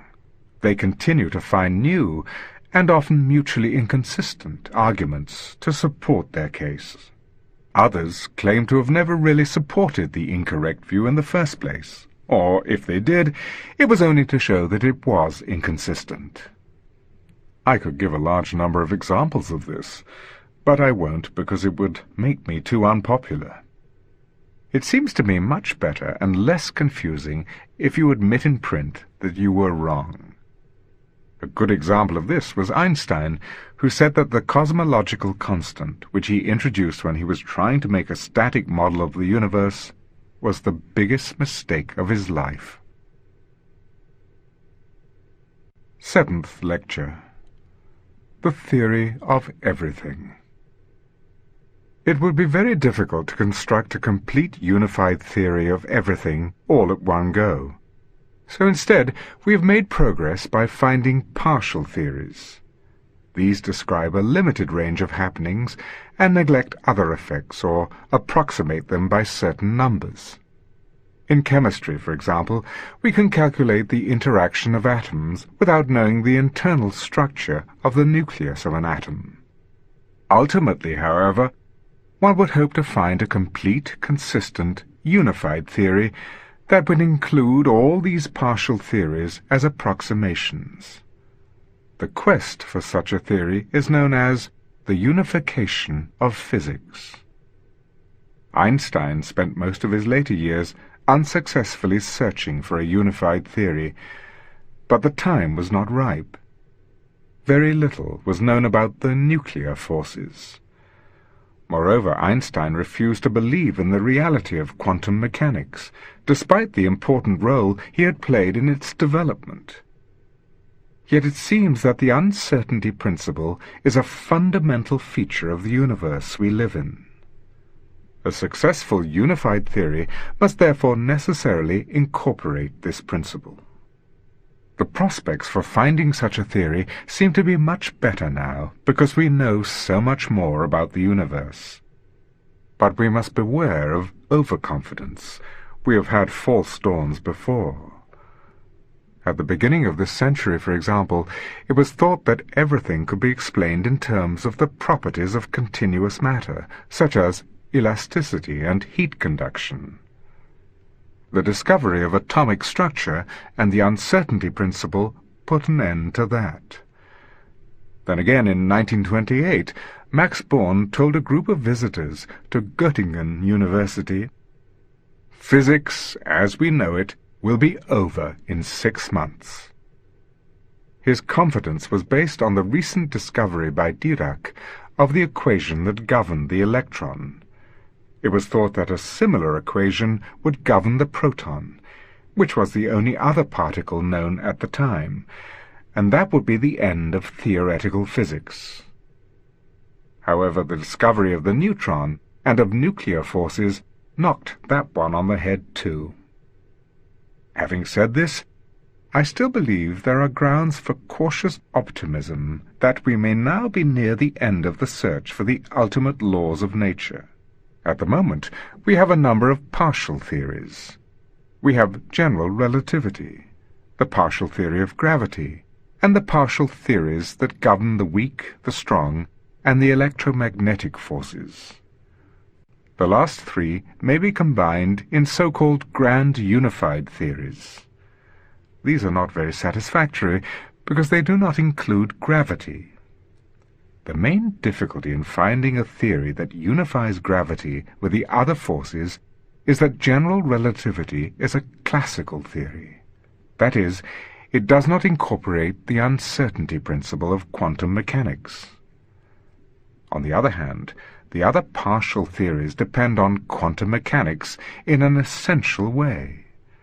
A necessary first step, therefore, is to combine general relativity with the uncertainty principle. As we have seen, this can produce some remarkable consequences, such as black holes not being black, and the universe being completely self-contained and without boundary. The trouble is, the uncertainty principle means that even empty space is filled with pairs of virtual particles and antiparticles. These pairs would have an infinite amount of energy. This means that their gravitational attraction would curve up the universe to an infinitely small size. Rather similar, seemingly absurd infinities occur in the other quantum theories. However, in these other theories, the infinities can be cancelled out by a process called renormalization. This involves adjusting the masses of the particles and the strengths of the forces in the theory by an infinite amount. Although this technique is rather dubious mathematically, it does seem to work in practice. It has been used to make predictions that agree with observations to an extraordinary degree of accuracy. Renormalization, however, has a serious drawback from the point of view of trying to find a complete theory. When you subtract infinity from infinity, the answer can be anything you want. This means that the actual values of the masses and the strengths of the forces cannot be predicted from the theory. Instead, they have to be chosen to fit the observations. In the case of general relativity, there are only two quantities that can be adjusted: the strength of gravity and the value of the cosmological constant. But adjusting these is not sufficient to remove all the infinities. One therefore has a theory that seems to predict that certain quantities, such as the curvature of space-time, are really infinite, yet these quantities can be observed and measured to be perfectly finite. In an attempt to overcome this problem, a theory called supergravity was suggested in 1976. This theory was really just general relativity with some additional particles. In general relativity, the gravitational force can be thought of as being carried by a particle of spin 2 called the graviton. The idea was to add certain other new particles of spin 3/2, 1, half, and 0. In a sense, all these particles could then be regarded as different aspects of the same superparticle. The virtual particle-stroke-antiparticle pairs of spin 1/2 and 3/2 would have negative energy. This would tend to cancel out the positive energy of the virtual pairs of particles of spin 0, 1, and 2. In this way, many of the possible infinities would cancel out, but it was suspected that some infinities might still remain. However, the calculations required to find out whether there were any infinities left uncancelled were so long and difficult that no one was prepared to undertake them. Even with a computer, it was reckoned it would take at least 4 years. The chances were very high that one would make at least one mistake, and probably more. So one would know one had the right answer only if someone else repeated the calculation and got the same answer, and that did not seem very likely. Because of this problem, there was a change of opinion in favor of what are being called string theories. In these theories, the basic objects are not particles that occupy a single point of space. Rather, they are things that have a length, but no other dimension, like an infinitely thin loop of string. A particle occupies one point of space at each instant of time. Thus its history can be represented by a line in space-time called world line. A string, on the other hand, occupies a line in space at each moment of time. So its history in space-time is a two-dimensional surface called the world sheet. Any point on such a world sheet can be described by two numbers, one specifying the time, and the other the position of the point on the string. The world sheet of a string is a cylinder or tube. A slice through the tube is a circle, which represents the position of the string at one particular time. Two pieces of string can join together to form a single string. It is like the two legs joining on a pair of trousers. Similarly, a single piece of string can divide into two strings. In string theories, what were previously thought of as particles are now pictured as waves traveling down the string, like waves on a washing line. The emission or absorption of one particle by another corresponds to the dividing or joining together of strings. For example, the gravitational force of the Sun on the Earth corresponds to an H-shaped tube or pipe. String theory is rather like plumbing in a way. Waves on the two vertical sides of the H correspond to the particles in the Sun and the Earth, and waves on the horizontal crossbar correspond to the gravitational force that travels between them. String theory has a curious history. It was originally invented in the late 1960s in an attempt to find a theory to describe the strong force. The idea was that particles like the proton and the neutron could be regarded as waves on a string. The strong forces between the particles would correspond to pieces of string that went between other bits of string, like in a spider's web. For this theory to give the observed value of the strong forces between particles, the strings had to be like rubber bands with a pull of about 10 tons. In 1974, Joel Scherk and John Schwartz published a paper in which they showed that string theory could describe the gravitational force, but only if the tension in the string were very much higher, about 10 to the power of 39 tons. The predictions of the string theory would be just the same as those of general relativity on normal length scales, but they would differ at very small distances, less than 10 to the power of minus 33 centimeters. Their work did not receive much attention, however, because at just about that time most people abandoned the original string theory of the strong force. Scherk died in tragic circumstances. He suffered from diabetes and went into a coma when no one was around to give him an injection of insulin. So Schwartz was left alone as almost the only supporter of string theory, but now with a much higher proposed value of the string tension. There seem to have been two reasons for the sudden revival of interest in strings in 1984. One was that people were not really making much progress towards showing that supergravity was finite, or that it could explain the kinds of particles that we observe. The other was the publication of a paper by John Schwartz and Mike Green, which showed that string theory might be able to explain the existence of particles that have a built-in left-handedness, like some of the particles that we observe. Whatever the reasons, a large number of people soon began to work on string theory. A new version was developed, the so-called heterotic string. This seemed as if it might be able to explain the types of particle that we observe. String theories also lead to infinities, but it is thought they will all cancel out in versions like the heterotic string. String theories, however, have a bigger problem. They seem to be consistent only if space-time has either 10 or 26 dimensions, instead of the usual 4. Of course, extra space-time dimensions are a commonplace of science fiction. Indeed, they are almost a necessity. Otherwise, the fact that relativity implies that one cannot travel faster than light means that it would take far too long to get across our own galaxy, let alone to travel to other galaxies.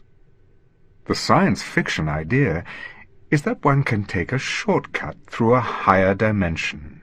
One can picture this in the following way. Imagine that the space we live in had only 2 dimensions and was curved like the surface of a donut or a torus. If you were on one side of the ring and you wanted to get to a point on the other side, you would have to go around the ring. However, if you were able to travel in the 3rd dimension, you could cut straight across.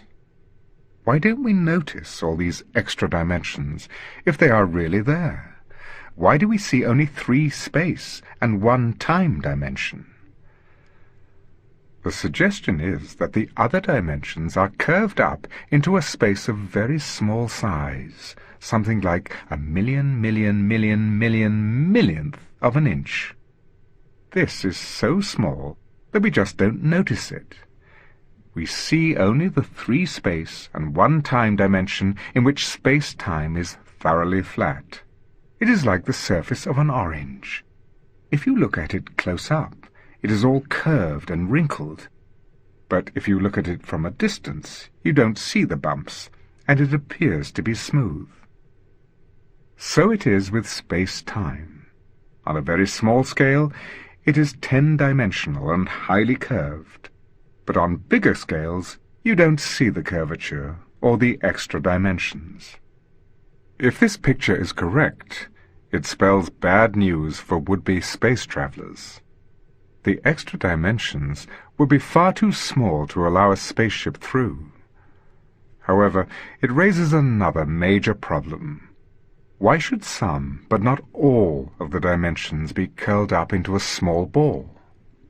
Presumably, in the very early universe, all the dimensions would have been very curved.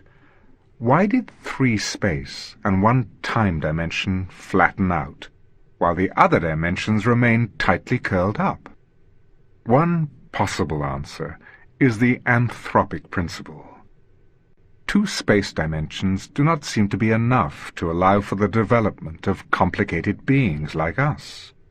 For example, 2-dimensional people living on a 1-dimensional Earth would have to climb over each other in order to get past each other. If a 2-dimensional creature ate something it could not digest completely, it would have to bring up the remains the same way it swallowed them, because if there were a passage through its body, it would divide the creature into 2 separate parts. Our 2-dimensional being would fall apart. Similarly, it is difficult to see how there could be any circulation of the blood in a 2-dimensional creature. There would also be problems with more than 3 space dimensions. The gravitational force between 2 bodies would decrease more rapidly with distance than it does in 3 dimensions. The significance of this is that the orbits of planets like the Earth around the Sun would be unstable. The least disturbance from a circular orbit, such as would be caused by the gravitational attraction of other planets, would cause the Earth to spiral away from or into the Sun. We would either freeze or be burned up. In fact, the same behavior of gravity with distance would mean that the Sun would also be unstable. It would either fall apart or it would collapse to form a black hole. In either case, it would not be much use as a source of heat and light for life on Earth. On a smaller scale, the electrical forces that cause the electrons to orbit around the nucleus in an atom would behave in the same way as the gravitational forces. Thus the electrons would either escape from the atom altogether, or it would spiral into the nucleus. In either case, one could not have atoms as we know them. It seems clear that life, at least as we know it, can exist only in regions of space-time in which 3 space and 1 time dimension are not curled up small. This would mean that one could appeal to the anthropic principle, provided one could show that string theory does at least allow there to be such regions of the universe. And it seems that indeed each string theory does allow such regions. There may well be other regions of the universe, or other universes, whatever that may mean, in which all the dimensions are curled up small, or in which more than 4 dimensions are nearly flat. But there would be no intelligent beings in such regions to observe the different number of effective dimensions. Apart from the question of the number of dimensions that space-time appears to have, string theory still has several other problems that must be solved before it can be acclaimed as the ultimate unified theory of physics. We do not yet know whether all the infinities cancel each other out, or exactly how to relate the waves on the string to the particular types of particle that we observe. Nevertheless, it is likely that answers to these questions will be found over the next few years, and that by the end of the century we shall know whether string theory is indeed the long-sought-after unified theory of physics. Can there really be a unified theory of everything? Or are we just chasing a mirage? There seem to be 3 possibilities. 1. There really is a complete unified theory, which we will someday discover if we are smart enough. 2.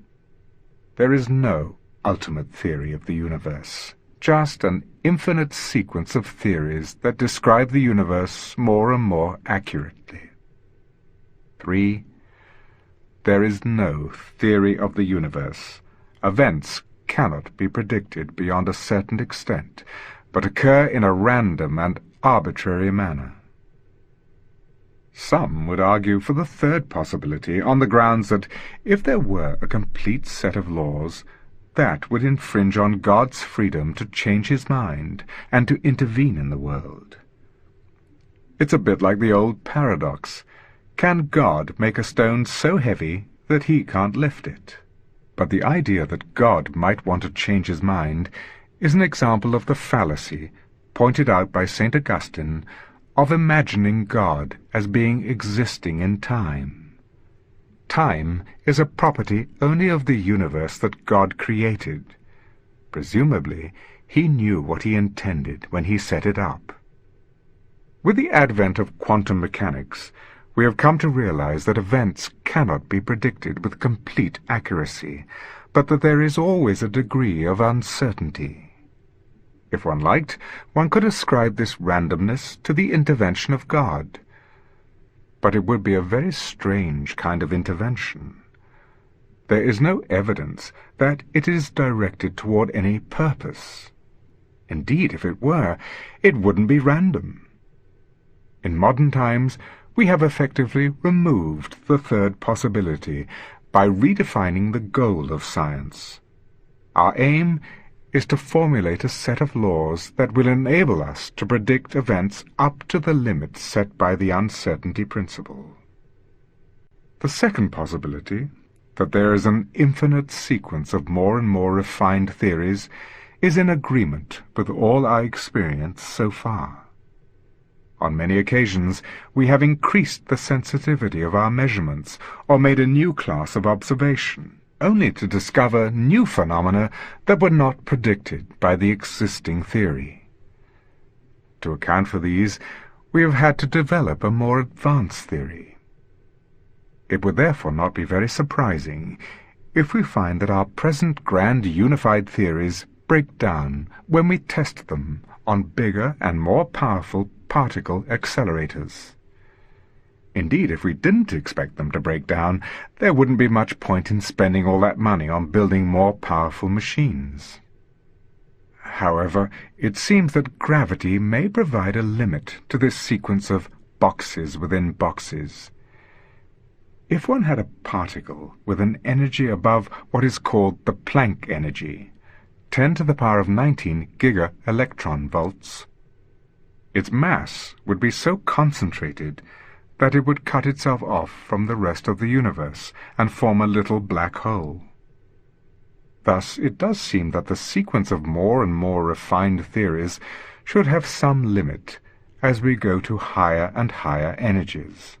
There should be some ultimate theory of the universe.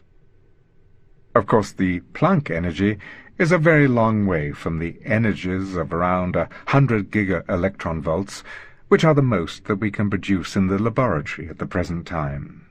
To bridge that gap would require a particle accelerator that was bigger than the solar system. Such an accelerator would be unlikely to be funded in the present economic climate. However, the very early stages of the universe are an arena where such energies must have occurred. I think that there is a good chance that the study of the early universe and the requirements of mathematical consistency will lead us to a complete unified theory by the end of the century, always presuming we don't blow ourselves up first. What would it mean if we actually did discover the ultimate theory of the universe? It would bring to an end a long and glorious chapter in the history of our struggle to understand the universe. But it would also revolutionize the ordinary person's understanding of the laws that govern the universe. In Newton's time, it was possible for an educated person to have a grasp of the whole of human knowledge, at least an outline. But ever since then, the pace of development of science has made this impossible. Theories were always being changed to account for new observations.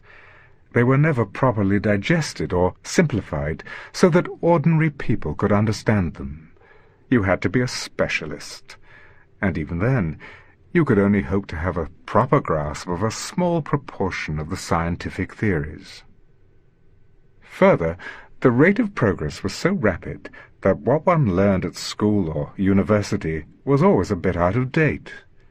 Only a few people could keep up with the rapidly advancing frontier of knowledge, and they had to devote their whole time to it and specialize in a small area. The rest of the population had little idea of the advances that were being made or the excitement they were generating. 70 years ago, if Eddington is to be believed, only 2 people understood the general theory of relativity. Nowadays, tens of thousands of university graduates understand it, and many millions of people are at least familiar with the idea. If a complete unified theory were discovered, it would only be a matter of time before it was digested and simplified in the same way. It could then be taught in schools, at least an outline. We would then all be able to have some understanding of the laws that govern the universe, and which are responsible for our existence. Einstein once asked a question: how much choice did God have in constructing the universe? If the no-boundary proposal is correct, he had no freedom at all to choose initial conditions. He would, of course, still have had the freedom to choose the laws that the universe obeyed. This, however, may not really have been all that much of a choice. There may well be only one, or a small number of complete unified theories that are self-consistent, and which allow the existence of intelligent beings. We can ask about the nature of God, even if there is only one possible unified theory, that is just a set of rules and equations. What is it that breathes fire into the equations and makes a universe for them to describe? The usual approach of science, of constructing a mathematical model, cannot answer the question of why there should be a universe for the model to describe. Why does the universe go to all the bother of existing? Is the unified theory so compelling that it brings about its own existence? Or does it need a creator? And if so, does he have any effect on the universe other than being responsible for its existence? And who created him? Up until now, most scientists have been too occupied with the development of new theories that describe what the universe is to ask the question why. On the other hand, the people whose business it is to ask why, the philosophers, have not been able to keep up with the advance of scientific theories. In the 18th century, philosophers considered the whole of human knowledge, including science, to be their field. They discussed questions such as, did the universe have a beginning? However, in the 19th and 20th centuries, science became too technical and mathematical for the philosophers or anyone else, except a few specialists. Philosophers reduced the scope of their inquiries so much that Wittgenstein, the most famous philosopher of this century, said, "The sole remaining task for philosophy is the analysis of language." What a come-down from the great tradition of philosophy from Aristotle to Kant. However, if we do discover a complete theory, it should in time be understandable in broad principle by everyone, not just a few scientists. Then we shall all be able to take part in the discussion of why the universe exists. If we find the answer to that, it would be the ultimate triumph of human reason, for then we would know the mind of God. Copyright